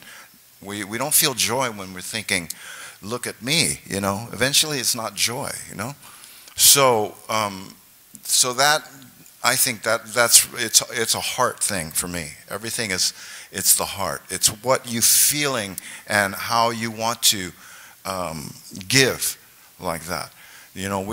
Otherwise, I think that's the difficulty we have with painting conservancy, if you want to deal with that, is that it's not our paintings. We're not pushing it like a commercial artist. Oh, what about my painting? And we're not getting money, and this is mine. And no, it's given. Now, the ones that need to take care of that, it's up to us. It's up to us as a society. What do we do with that? Do we just keep them in our bedrooms, or do we use them to preach? That is a fundamental question, yes. These paintings need to be seen. They don't need to be hoarded. They need to be seen. They need to be conserved, you know. It's hard for us to do that as artists because it doesn't belong to us. And that is our understanding when we go to approach a painting. It's not ours. We are trying to open a pathway to happiness, and to get on the other side of that, that's where trouble comes. So, you know, just like everything in the temple, you know, unless we have a combined consciousness to value it, it will go here and there. You know, we have to be together with that understanding, that consciousness. Anyway, that's my experience with it. So. I know you spoke, but I'm going to ask you a question specifically. I know Bhadra just started this off, but I want to ask him something I've been waiting to ask him for years. Yeah, we're going all the way around. Believe me, we're going. When I first became a bhakta and I saw the Govinda album of Krishna in his threefold bending form, I became convinced that's God. That stayed with me.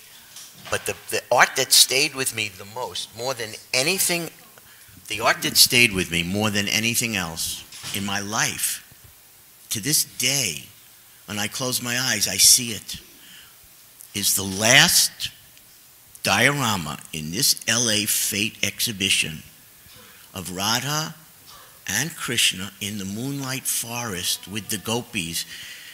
This has stayed with Bhavananda. This has stayed with everyone at the TOVP. They keep telling me, when you do the design for all the exhibits, that is what we want, that beauty. And so I never asked you this. How did you do that? I want to be there whenever. I don't ever want to leave that museum when I get to that final exhibit. It awakens feelings that I've never had before. And I don't know how you did that. I don't know either. It awakens those very same feelings every time I see it. And yes, it was also based. Here maybe a clue. There was during the Chaitanya Charitamrita painting marathon, I was also asked, you asked me to contribute, yes. even though we had a marathon of our own going on, but it was irresistible, so I did take took on a few assignments for Chaitanya Charitamrita, and one of them was Chaitanya Mahaprabhu dreaming. Do you remember that? Yes. You know that one, where he's dreaming the rasa lila, rasa dance. So we had so many already established paintings of the rasa lila. I could have. I'm talking about the diorama now. We could have just gone with any of them, but that work had not yet started. So when I finished painting that particular painting,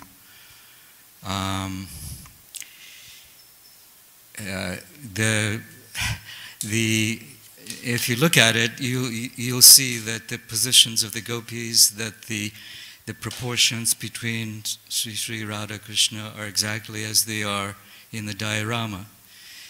So that was this is what I saw, and it was I believe in this, that it was Mahaprabhu's own revelation Chaitanya Mahaprabhu's revelation, because that was the pastime that I was painting. It's your masterpiece.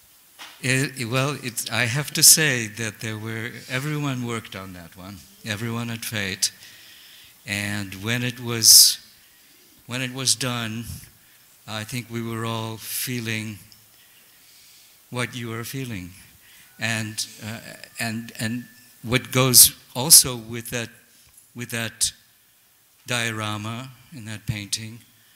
It was a bhajan that was recorded by Sachidananda, and that bhajan penetrated my heart so much and flooded it with so many feelings of longing. Jamuna Puline Kadamba Kanane Kiherinu Shokiajo Amara Shamo Bansi Dhari Moni Manchapuri Lila Kore Rasorajo.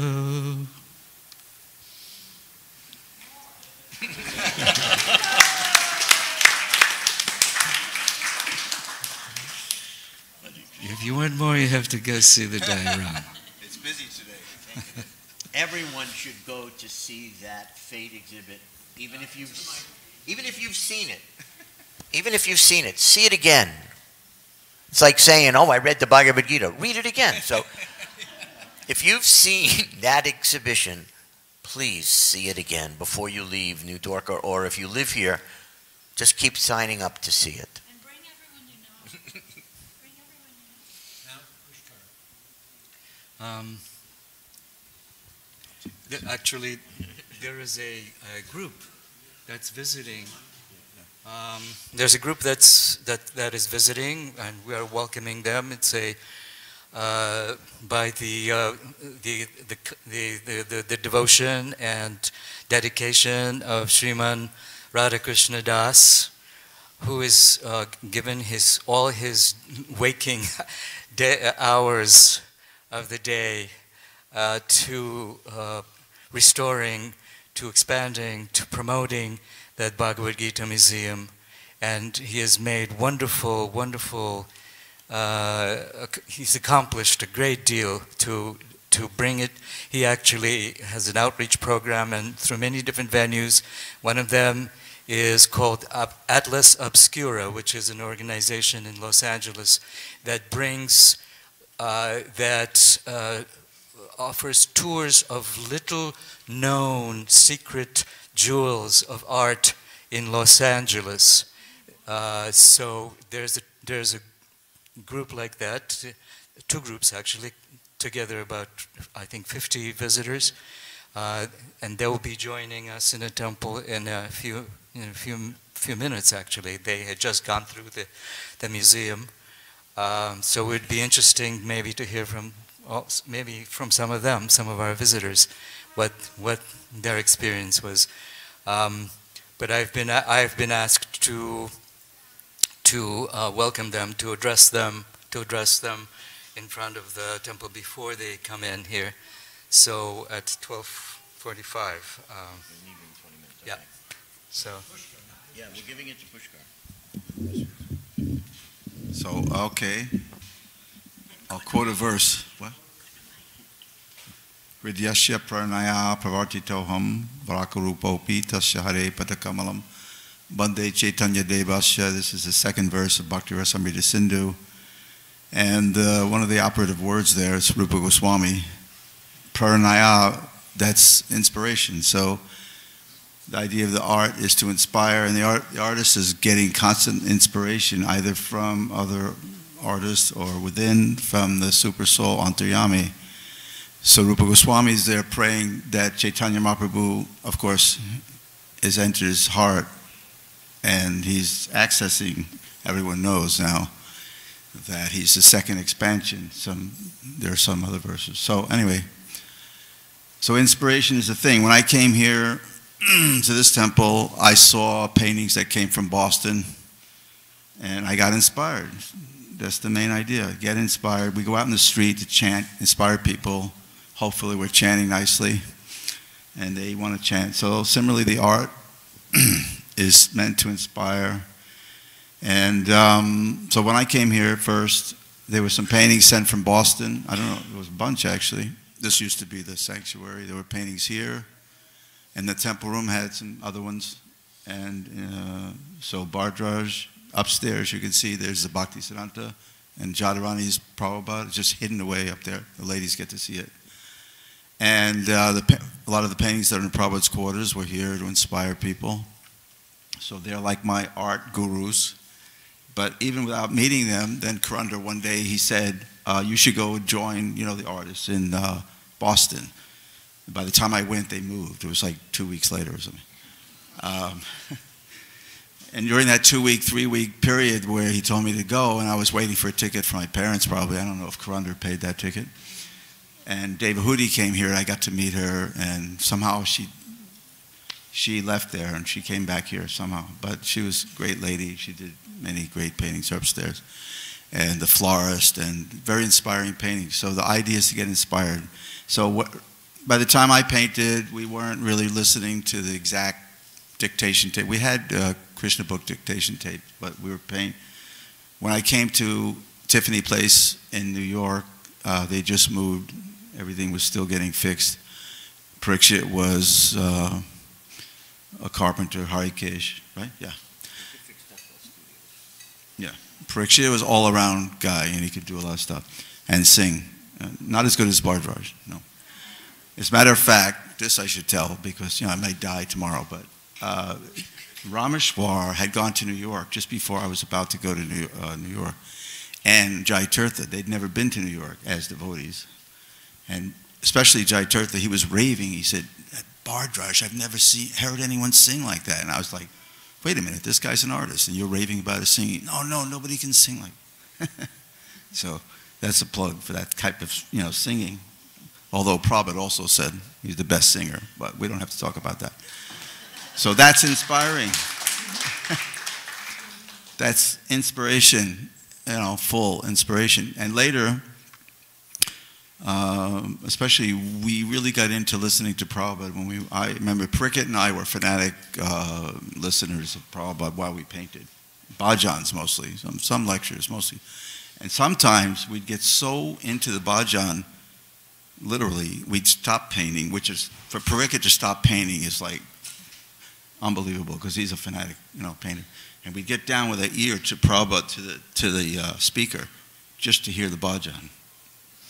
And we'd stop painting, because Prabhupada's bhajans, not only you don't get tired of them, as far as like Udipan, this is an Udipan, inspiration, that they increase, and you just keep hearing it again and again and again. It's an amazing thing. So to this day, I listen to bhajan of Prabhupada, and I get also inspired by mundane stuff.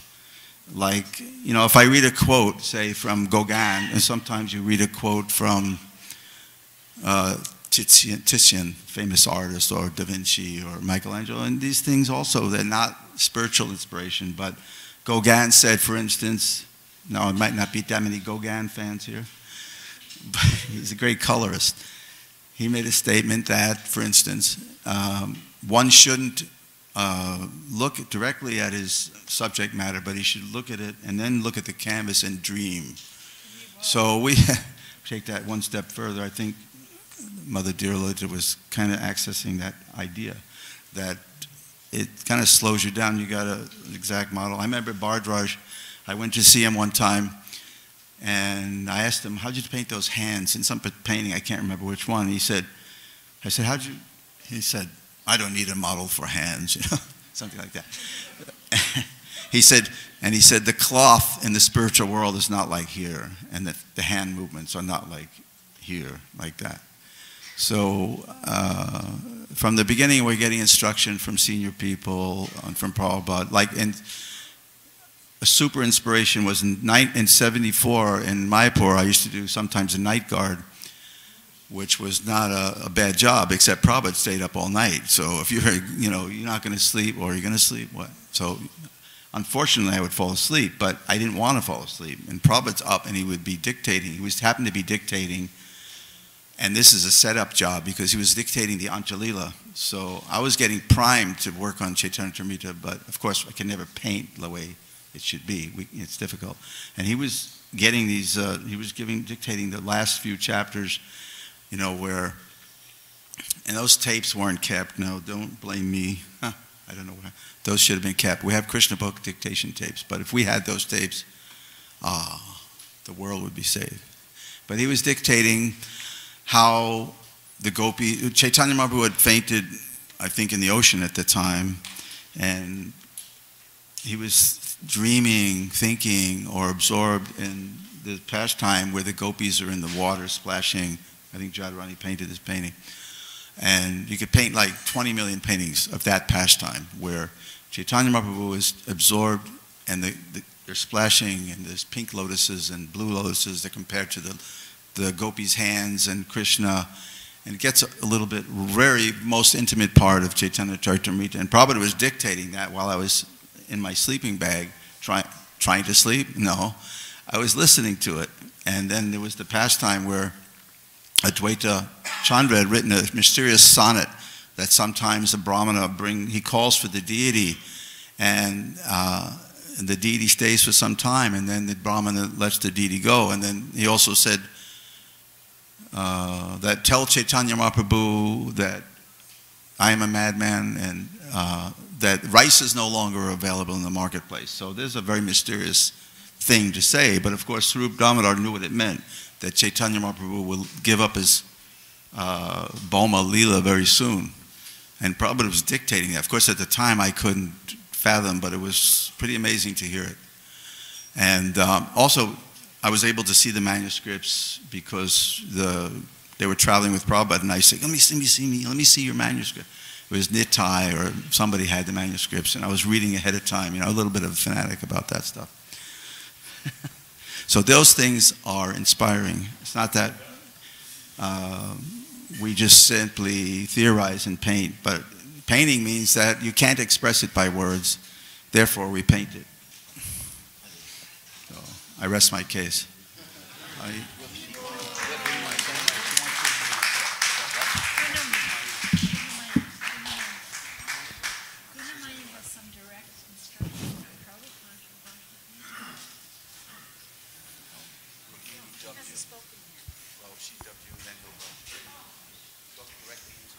Hello. Where do I start? I came to the movement in 1969, and ever since a child I could do something artistic. I was never trained. I just spontaneously could pick up a brush and do something. And so when I came to the movement, we moved into La Cienega. And it was a short while, I think, when we moved here. And there was nothing here. This was a sanctuary. And, you know, we stayed in where the kitchen is now. And I think Karanda, or was it Dayananda, was temple president at one point. And I basically came to the movement because I saw a picture of Prabhupada. And I knew he was completely honest. And I knew that he knew God. For some reason that came to my mind. So my whole focus after I had read Bhagavad Gita and I read Nectar Devotion was just like, well, of course, you know, it makes sense. Everything he said makes total sense. And it was very visual. And you can't read anything in Prabhupada's books and any of the descriptions that isn't incredibly visual. And so every time I would hear something, I think, oh, that would make a nice painting. That would be nice. That would be nice. So I think I got initiated in 1971. I think it was July. I'm not positive, but I know it's on tape. And so when we first came, I was already a vegetarian, and I never slept much then. I wish I could do that again. But I would stay up late, and I would paint pictures of Prabhupada. And this was after I was initiated. And I remember one time I was up really late, and I think it was around 11 or 12 or 2 in the morning or something really late. And I was up, I think it's where the treasury is now, and And I was painting and I was thinking of Prabhupada, and for some reason I thought I should go downstairs, outside in that little hallway space. And I think it was Nanda Kumar that came out and said, Prabhupada wants to see you. And I said, yeah, I know. I already had that feeling. And I remember, I never was a very formal dresser, as everybody knows. And for some reason, I think I was wearing in those days, we didn't have personal saris practically, or dhotis. It was like there was a big pile and you grabbed it and that was what you wore. And I think I had like a red sari on and there was paint everywhere on it, So I went upstairs and I had painted, and I'm very bad at things chronologically. I can't remember what time it was, what day it was or anything like that. But anyway, I had painted a large picture that Pushkar reminded me of. It was Krishna and Arjuna on the chariot, and I think it was pretty large. And in those days, there was no such thing as the art department. There was no models, no nothing. I just remembered my whole thought while painting this painting was that the relationship with Krishna and Arjuna. And I was thinking there was a rasa between them. So after I painted it, I think at that point I had already done it, and when I went up to Srila Prabhupada, it was my offering, to Srila Prabhupada. And when I came up in the room, it was just Prabhupada and Nanda Kumar. And I was thinking, during the whole time I was thinking, how can such...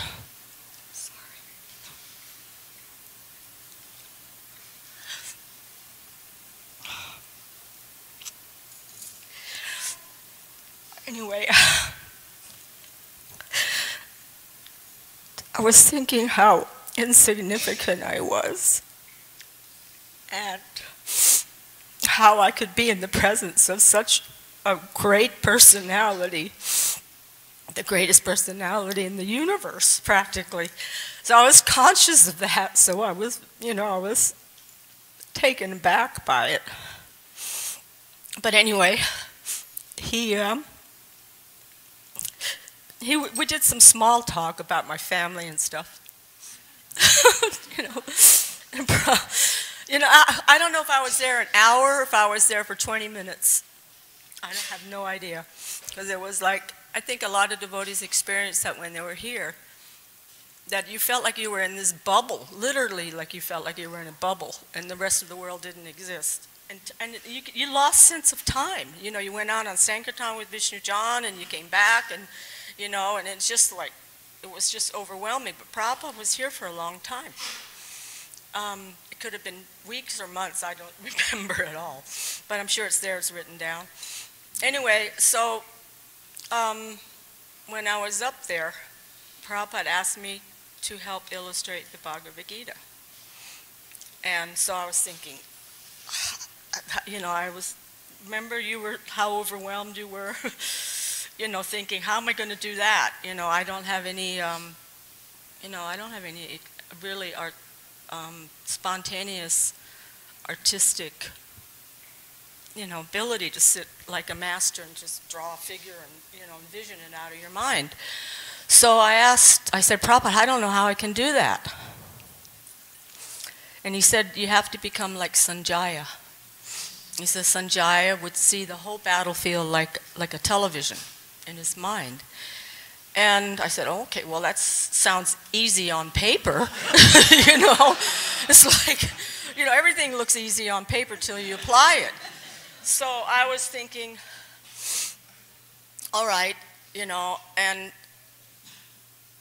he said, anytime you want, come up and see me, so, and then he also asked me to paint Kartamashan, which was upstairs. So, he also said something about Jadharani. He said Jadharani wasn't a very good artist when she started, but look at her now, she's better. So I'm thinking, all right, it's a tall order. you know, and especially if you start in the beginning of Bhagavad Gita, and there's a lot of very vivid descriptions that are very complicated. It's not just a one-person painting. So I went up and I thought, I tried to do it, and it was just hideous. I mean, at least in my eyes, it was horrible. You know, just to sit there and start painting from nothing is really difficult. No, you know, no models, no nothing. Just so I think Prabhupada kept asking, you know, how's the painting going? How's the painting going? And I was just like embarrassed, thinking, I can't show this. This is just not very good, because it wasn't. It was horrible. And so, you know, a few weeks went by, and I think I showed it, and, you know, nothing came of it. But it was just, anyway, because it wasn't very good. I think Prabhupada had to leave for India. And Prabhupada would take his morning walks, and he would come back. And probably a lot of devotees remember, we had like a little ritual where he would come back from his beach walks, and then devotees would stand on either side. And they would give him a flower, and Prabhupada would give one back. So one day before he was leaving, he came back and he stopped in front of me and said, I have a letter for you. And I'm thinking, okay. I said, what's he doing with my mail? You know? I mean, that was the thought that came to my mind.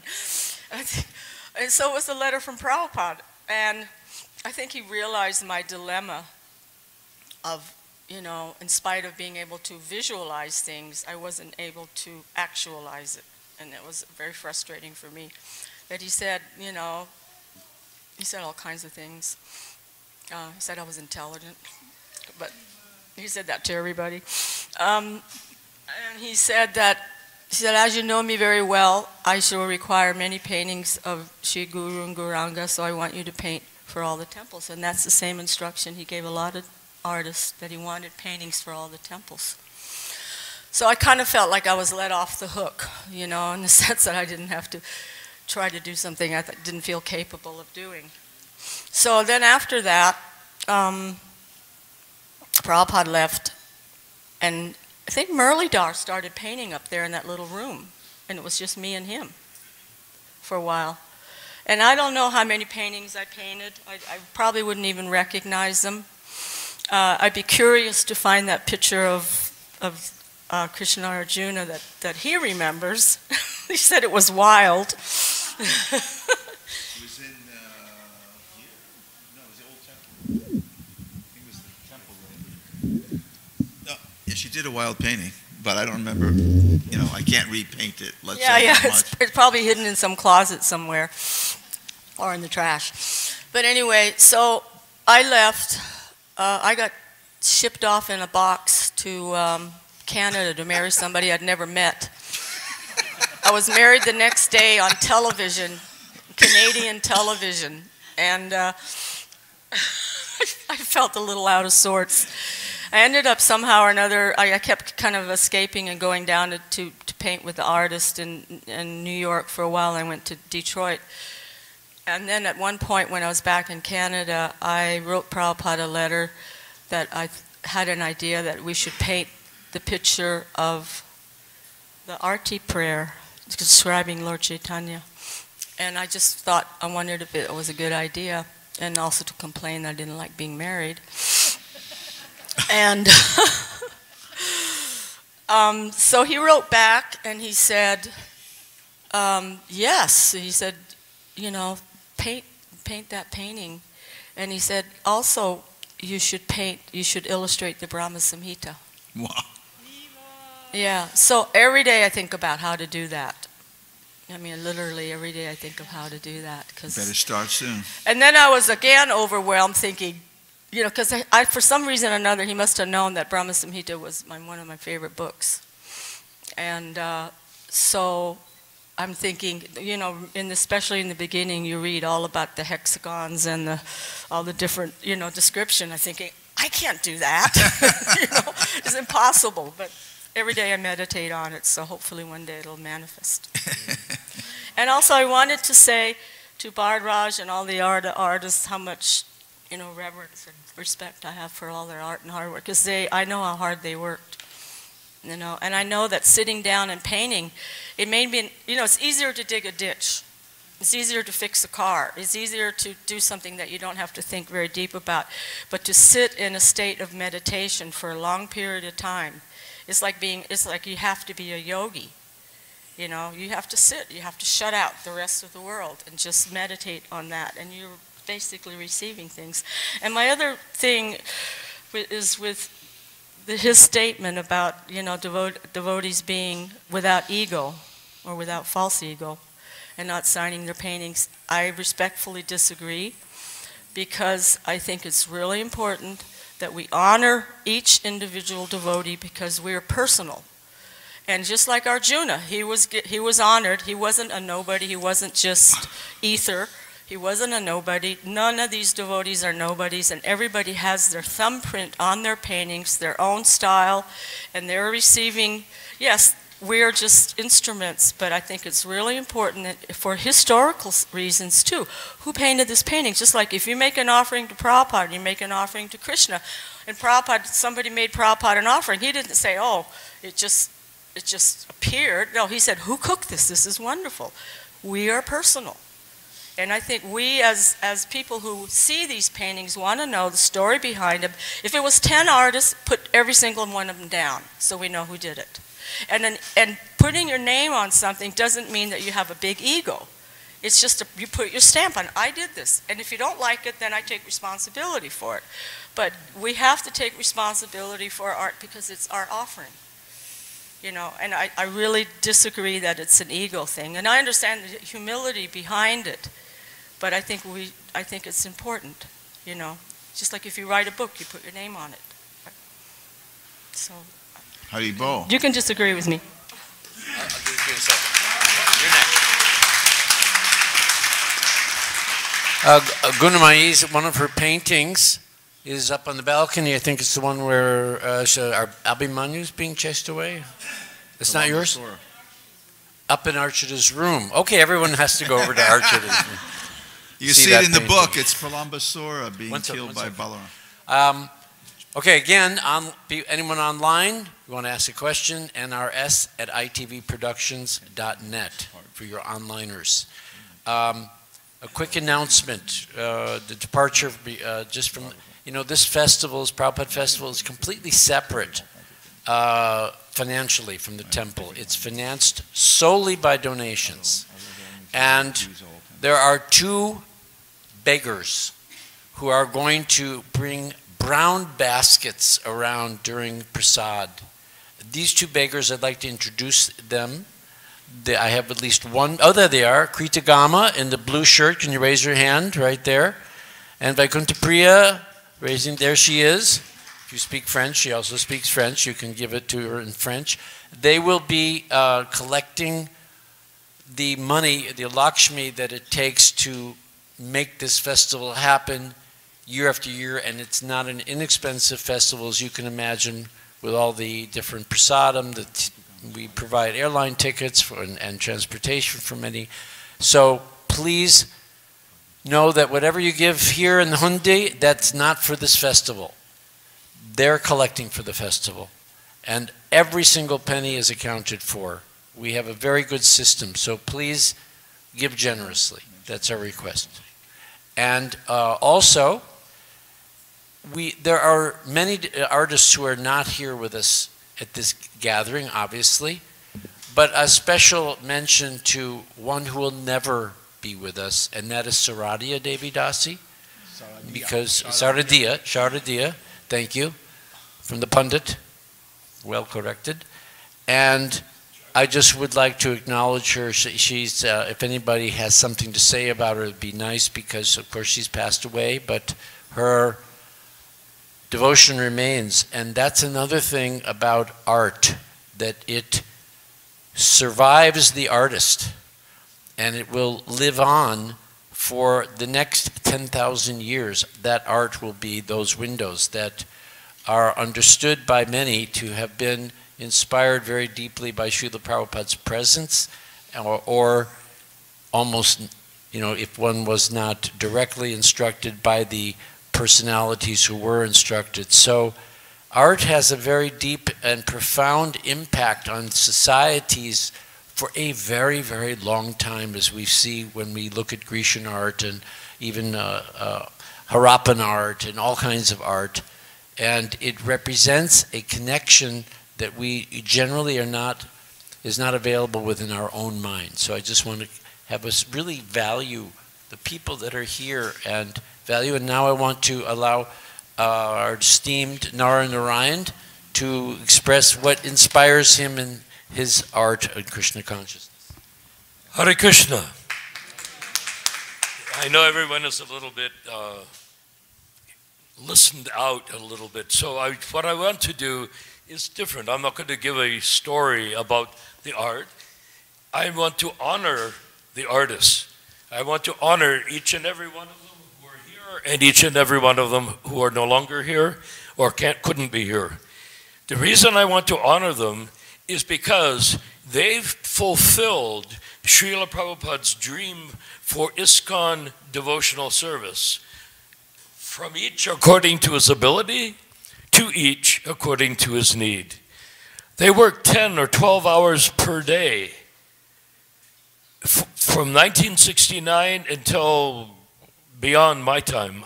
I worked with the artists between 1975 and 1980. I was sort of mystically drawn in. I was doing plumbing repairs in apartments, and some of the artists wanted my view because I have a strong art background. Both my parents are artists, and I worked in art conservation. I continued also. But what I would like to say is that these artists put in monastic time, and here you've heard all of them talk. They talked more today than they did in the 5 years between 1975 on the 5th canto and the 10th canto, where I had to go on to do other big art restoration projects, Diego Rivera stuff. And so what I would like to say is I would ask everyone here to configure their thoughts about the artist beyond their speech, because artists don't speak, really, they paint. And when they speak something, but the art is everything. So I would like to say, please, for a moment, regard them almost as miniature Saktivesha avatars. What is a Saktivesha avatar? He comes empowered to do something. And it doesn't have to be devotional. Prabhupada said Hitler was a Shaktivesha avatar. I mean, they come to do, and Napoleon, they do something dramatic because of the yuga. But these artists came as Shaktivesha avatars from the same backgrounds that we all came from and became channels for Krishna's work. And this is why the art in the books, and at least I could only speak from 5th canto to 10th canto, where I had the great pleasure. So when I came into the art department, I found there were certain conditions. Each artist wanted some help, and each artist was, they'd show a painting and the other artist would critique it, they'd end up in tears, and they'd go have to fix it again. So we corrected that, and Ramdas reminded me of that we would start with a circle of artists, and in my view, anyone that came in the door was meant to come in the door. Sit down, take a piece of paper, here's the pastime, should it look like? Not nicely drawn, just scribbles.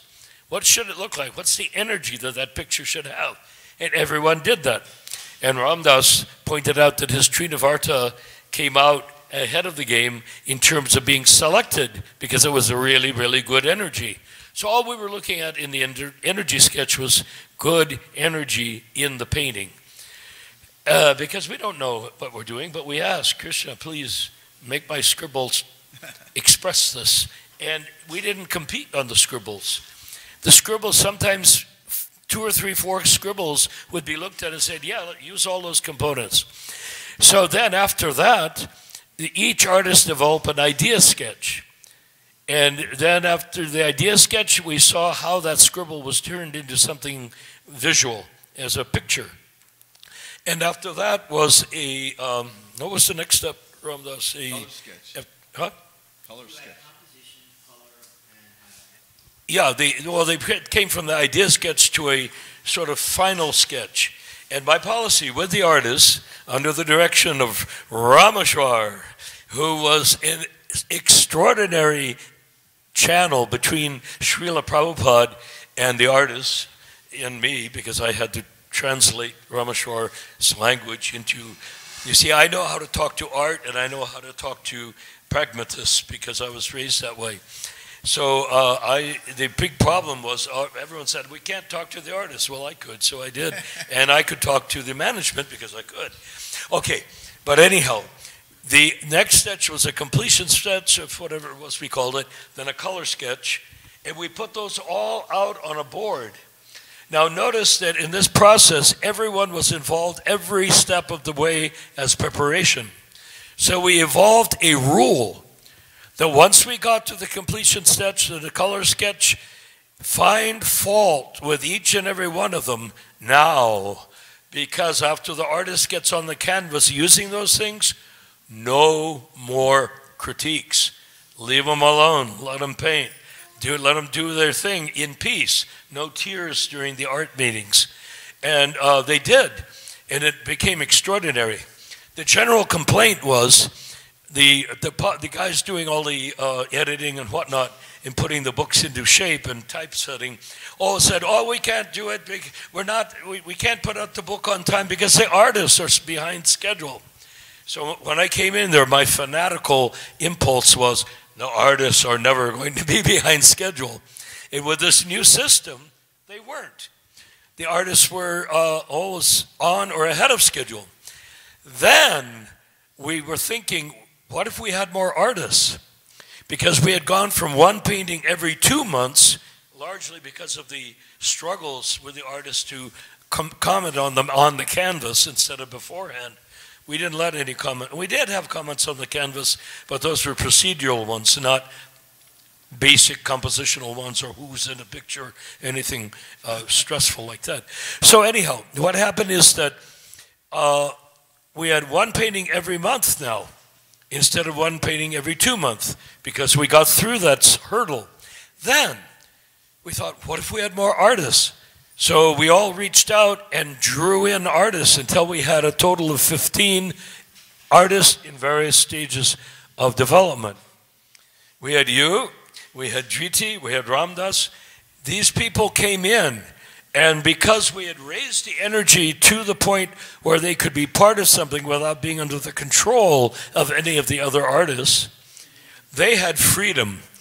And if they were being encroached upon, I would create environments, painting environments, where they would feel safe. And I wouldn't let the people critique them in the door because I saw what they were doing. I saw that they were developing. I saw that they could do it on their own, so I didn't get in their way. Driti is one of those persons, you know, because people wanted to critique her, and I said, no, you can't do that. So anyhow, that's how it all proceeded.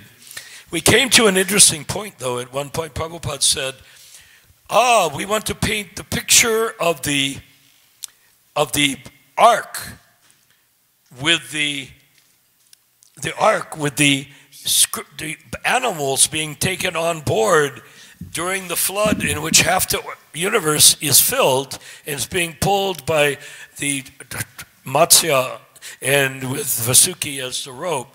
We need to make a painting. So this hit us right square in our Judeo-Christian roots. We said, goody. So what we did was, the artist was painting the side of a boat, and there was a ladder going up on the boat, and the animals, guess what, were going up 2 by 2. In spite of the I understand. In spite of the inexplicable situation, as what do the tigers eat when the sheep are on board 2 by 2? You know, I mean, it's a little hard to deal with. So anyhow, we sent that sketch to Prabhupada to critique, and Prabhupada said, no, it's not like that at all. We said, well, what's it done? He said, well, the boat was there. There was a ramp across from the land to the boat, and the sages walked on with all the animals in a bag, in seed form. So in today's patois language, we'd say they reduced them to animal DNA, brought them on board, and like those little Japanese flowers, you dry, when you put them in a dish, add water, and boom, out comes the elephant, you know. So that's what was happening. So I want to, once again honor all the artists and those who are here, those who are not here. My last thing is I'd like to honor Rukmini Prabhu in an artistic way. They asked us to make a new Vyasa-san, and she and I were working together. She designed the top part with the acanthus leaves, and I designed the bottom part. So I want her to be recognized for having made this gorgeous Vyasa-san. Thank you. 1 second. Thank you, Narayan Prabhu. Now, I just want everyone to know there's a number of things that we're going to get to in our speaking together that is not going to be completed by 1:30. And that's why we're going to come back at 3 for a 3 o'clock to 4:30 session. So there are questions like, how do we know that the artists painting today, without Srila Prabhupada's instruction, are giving us the correct kind of paintings? Are the paintings being used today? Are they being reviewed according to a certain type of standard? What are we seeing in our books?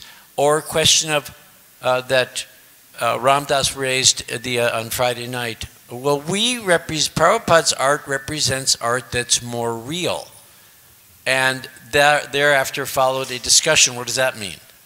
In terms of real looking, our stuff's being picked by many companies in India to be displayed on billboards and in other kinds of advertisements rather than other kinds of art. What's the draw? These are different questions we're going to talk about between now and also 3 to 4:30. So I also want to welcome His Grace Veerbahu Prabhu, who's come, and we the GBC here. And thank you very much for joining. There are so many distinguished Vaishnavas here, and I also want to make a special mention and gratitude to Rameshwar Prabhu, who's of course passionate about the art of the transcendental art, and I want to thank him very much because he's taken a big load off my shoulders. He's,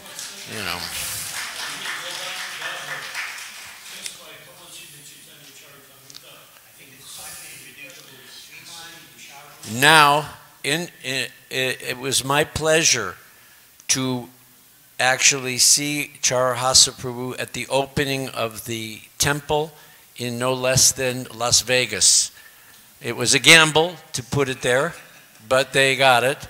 And Charahasa lives only an hour away in Parum, and he was there, and I'm so happy that we invited him to come. And we were just speaking about what was the process of the artists in their being inspired to paint, how they became, internally directed. So perhaps you can give us a little bit of your experience. And if you look up, you'll see paintings by both Vasudev and by Charahasa on the ceiling here. Can you hold it with this hand? Oh yeah, let's use this mic. Can you help raise that mic? I can't get through there.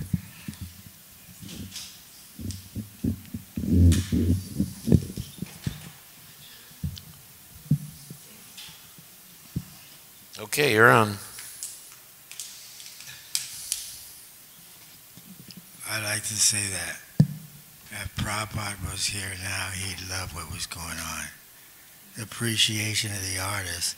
And I liked what that one Mataji said about, she said that the artist should sign their works. And I remember Prabhupada stating that they should put their names on the picture so we know who did this and who did that.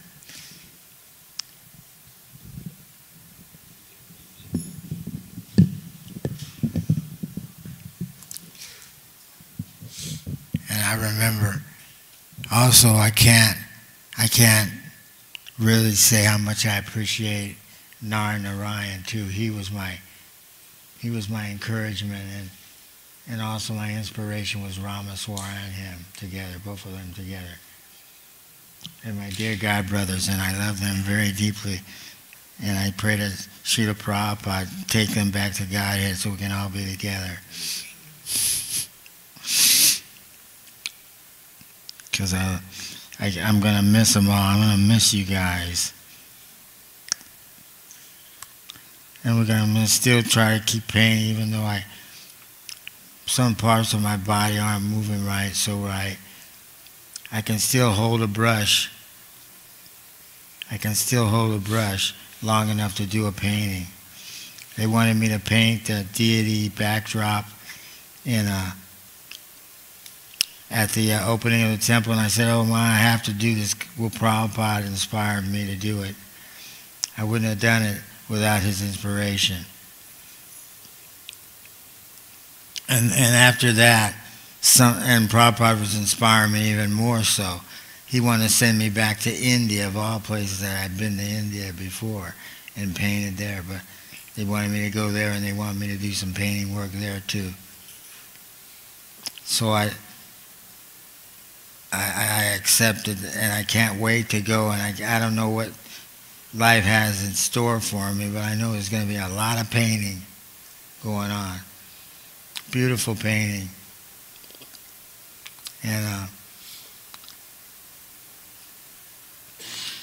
Prabhupada wanted the artists to be good. He wanted us to study these old Victorian paintings, the masters.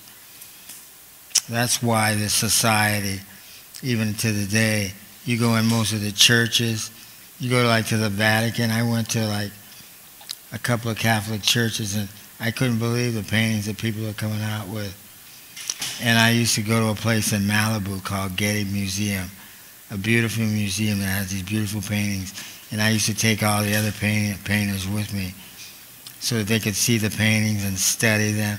We could study the technique down to the magnifying glass. We could look and see exactly how these paintings how they're created, because they're so beautiful.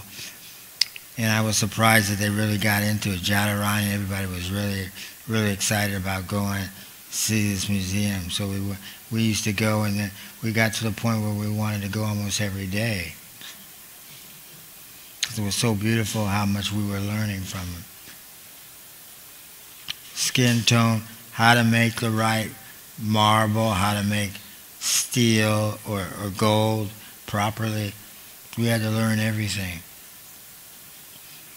And Prabhupada encouraged it too, because he saw all the improvements that we were making. I remember one time Prabhupada came in the studio, and I was doing the 6 Goswamis. And this just to show how his eye was keen, and he would correct somebody. If we were wrong doing something, he told me, you got to make their clothes a bit dirtier. Because they're bathing in they're using the cloth in the streams. That's how they're washing it. They didn't have washing machines to wash them. So I thought this was really funny, but Prabhupada took time enough to tell me. And then Prabhupada also, I gave him a little small painting that he put up in his room. He touched it to his head. And I painted it in Krishna Balaram Mandir. I did a big mural of the same painting that was made a little bit smaller so Prabhupada could touch it to his head. And I was amazed when he did that. It was right during Arti, a little art that we were having, Manga Guru Puj in the temple room at the time. I don't know if many of you were around at that time and you can remember it. Prabhupada took the painting from me. I thought he was going to take it. I said, oh, Prabhupada, I almost said, you want this painting? Because I'm going to give it to you. I'm giving you this painting. This is your painting. And he touched it to his head. I'll never forget it. He touched it to his head. He looked at it a little while, and he touched it to his head, and I thought he would, a tear was going to appear in his eyes. He thought that was a really nice painting. I mean, he didn't really make a big deal about it to everybody that was in the room, but he wanted to make sure that I appreciated it, that he loved it that much to make a suggestion to me. You know, make that certain act, that next action was just to put it to his head. Showing his, and I could tell his appreciation from that.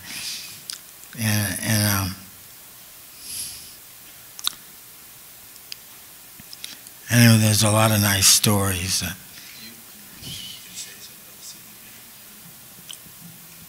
One, I remember this was really funny. I was on the scaffold, I was lying on my back, almost falling on the foot, and I didn't want to hit the marble, or else I would have cracked my bones, something. I stayed up on the scaffolding. Prabhupada came up and he looked up and his eyes grew big. And you guys have seen that before too, and Prabhupada's eyes got really, really big when he was impressed by something. And I thought, but Prabhupada, you must really like this painting. He said, who has done this? That was his first word, and this is what I'm talking about, what that girl was saying. Prabhupada came in and he said, who has done this? Of course he knew who done it. Lord Chaitanya Krishna did it, ultimately. He wanted me to say who done it. Well, you know, Prabhupada, who done it. The Lord did it. You know, he empowered us to do it. But that just shows that Prabhupada wants to know who done something. You know, if we do some devotional service, it's not to be glorified or be on a trip or be puffed up, but we want some little bit of recognition to help us along. And that was a really amazing time when I did those paintings, because at the time I didn't even really know where I was going with those paintings. I made little miniature paintings with Vasudev, this artist from Germany. We made all these we did exactly what the old masters did. They made little tiny replicas of all their bigger paintings. Can you imagine making all the little paintings that we did for the Bhagavatam and Chaitanya Charitamrita into little tiny paintings? First of all, they couldn't be published properly, but that'd be a lot of work.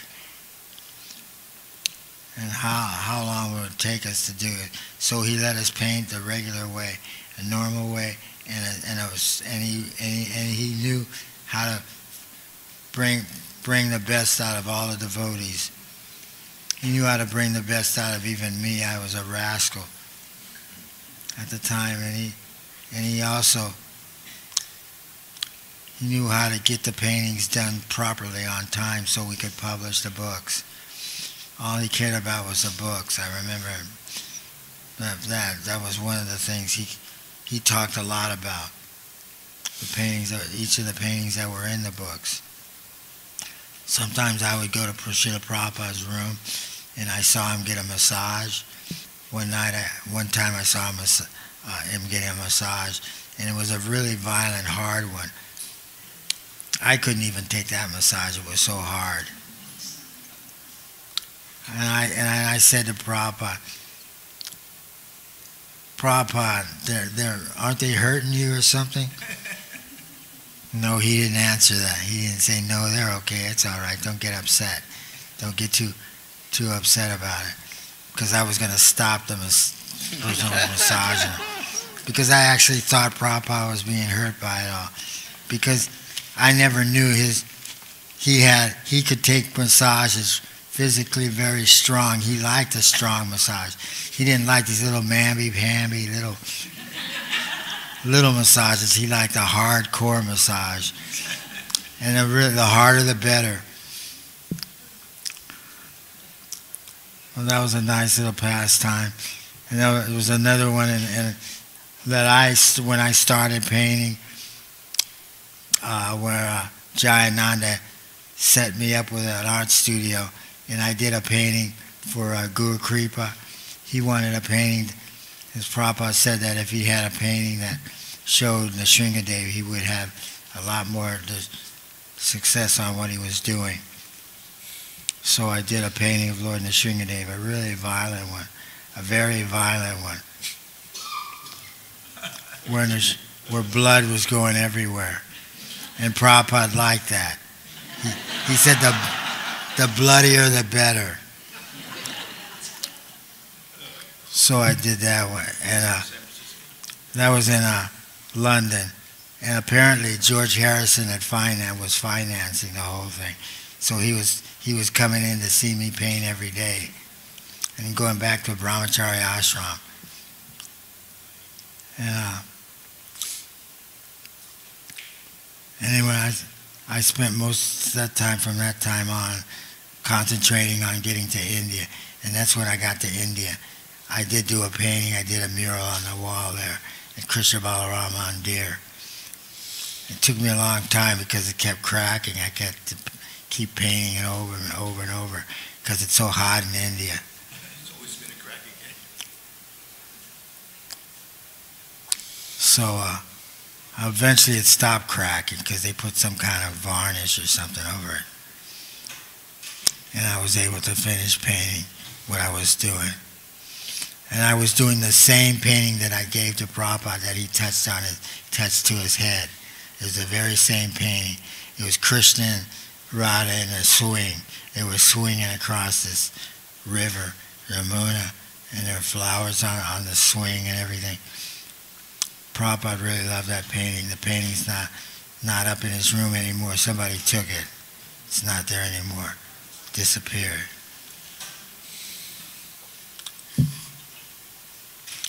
But those are the lovely adventures I had with Srila Prabhupada.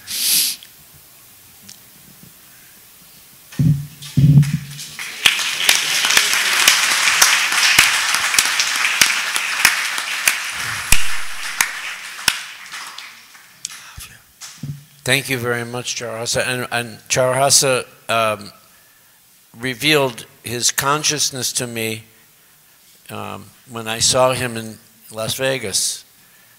And I'd like him just to repeat it because it was so inspiring when you told me what this affliction that you're experiencing with your physical body, you told me that it was a gift.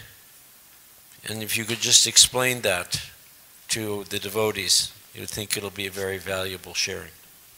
Well, I didn't let it bring me down like, hating God because he did something to me, like most people might be doing. They blame God. Well, everybody blames God when they're not getting all the sense gratification.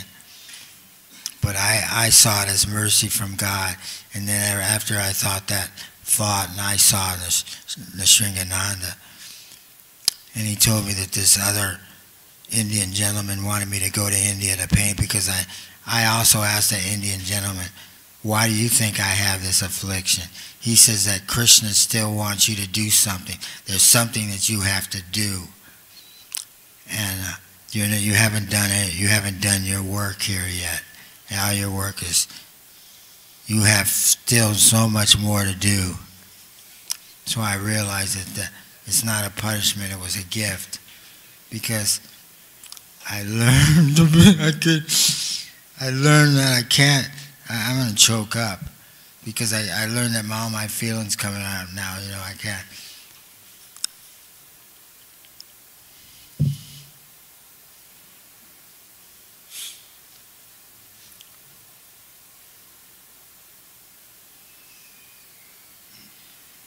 It does make you, it's made me, ever since I've had this stroke, appreciate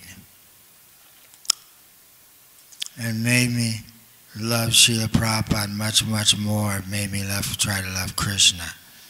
And everything I'm doing, try to help more people and do what I have been doing. If I can paint more paintings, no matter how much it hurts my arms, to hold my arms up, to paint, to use the paintbrush, I still feel that pain is like, it's some love taps from Krishna trying to get me back to Godhead. Because there's something going on. Something is definitely going on. And we'll see, we'll understand the whole story when we leave our bodies. Thank you so much. Hare Krishna. Hare Krishna. Thank you.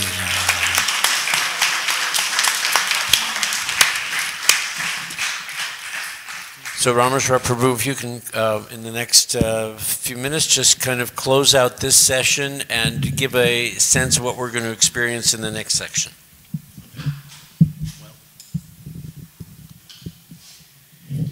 One of the things we're definitely going to experience in the next session is we're going to take turns reading the questions that were asked to Srila Prabhupada and his direct answer, so everyone can get a feeling for how much they bothered and teased Srila Prabhupada with their questions, but without them, these paintings would not exist.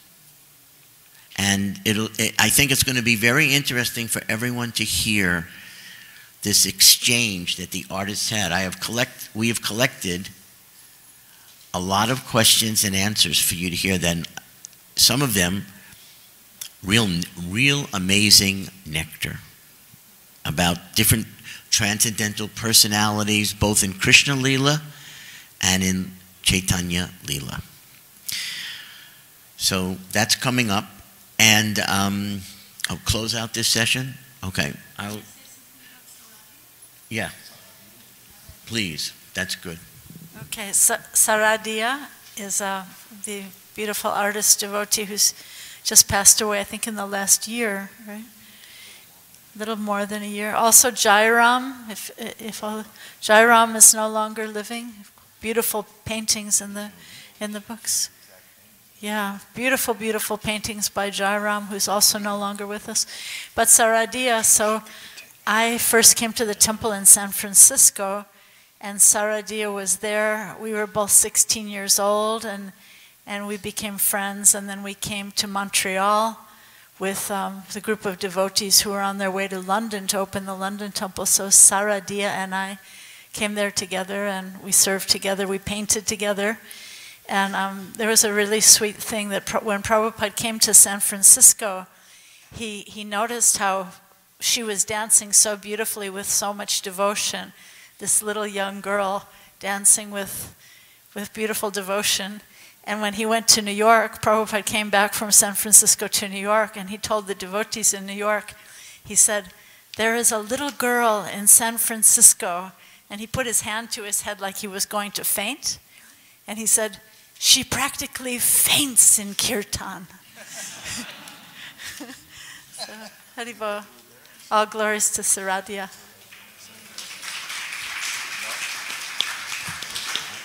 I'm going to leave you with one quick story. In the early 1980s, I had an uncle who was one of the top aerospace engineers in NASA who worked on the Apollo space missions. Very materialistic, very brilliant, MIT, PhD, not religious person, a big scientist. My parents were very favorable to Krishna consciousness, but he, my mom's brother, came here with them with the express purpose of deprogramming me and pulling me out of the Hare Krishna movement. That was his mission in the early 80s.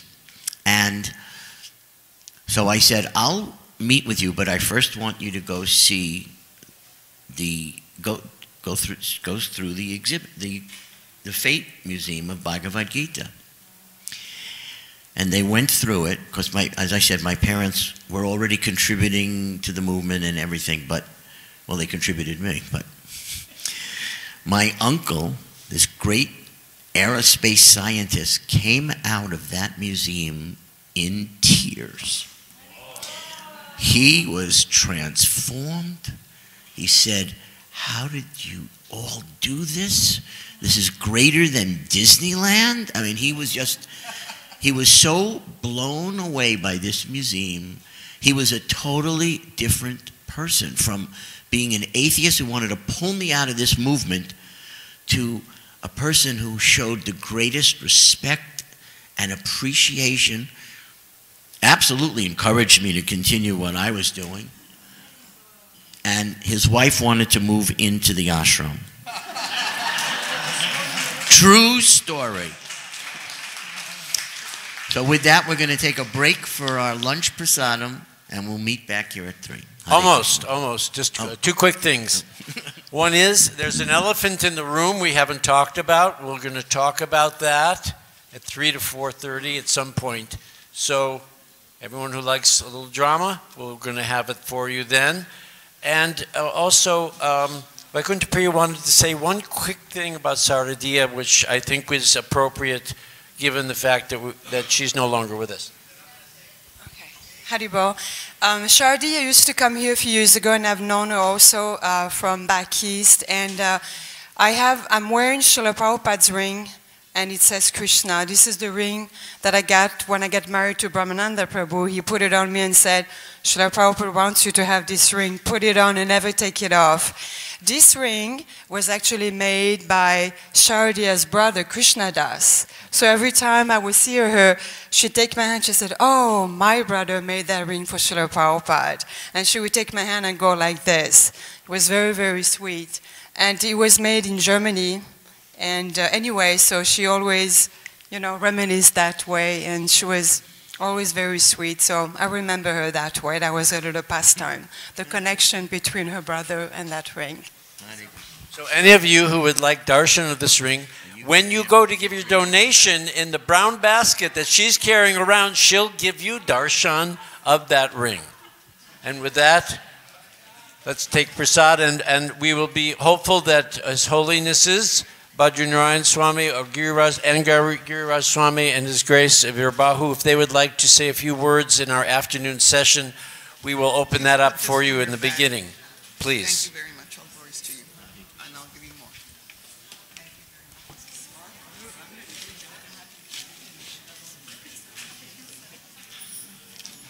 You're terrific. I have to tell you something.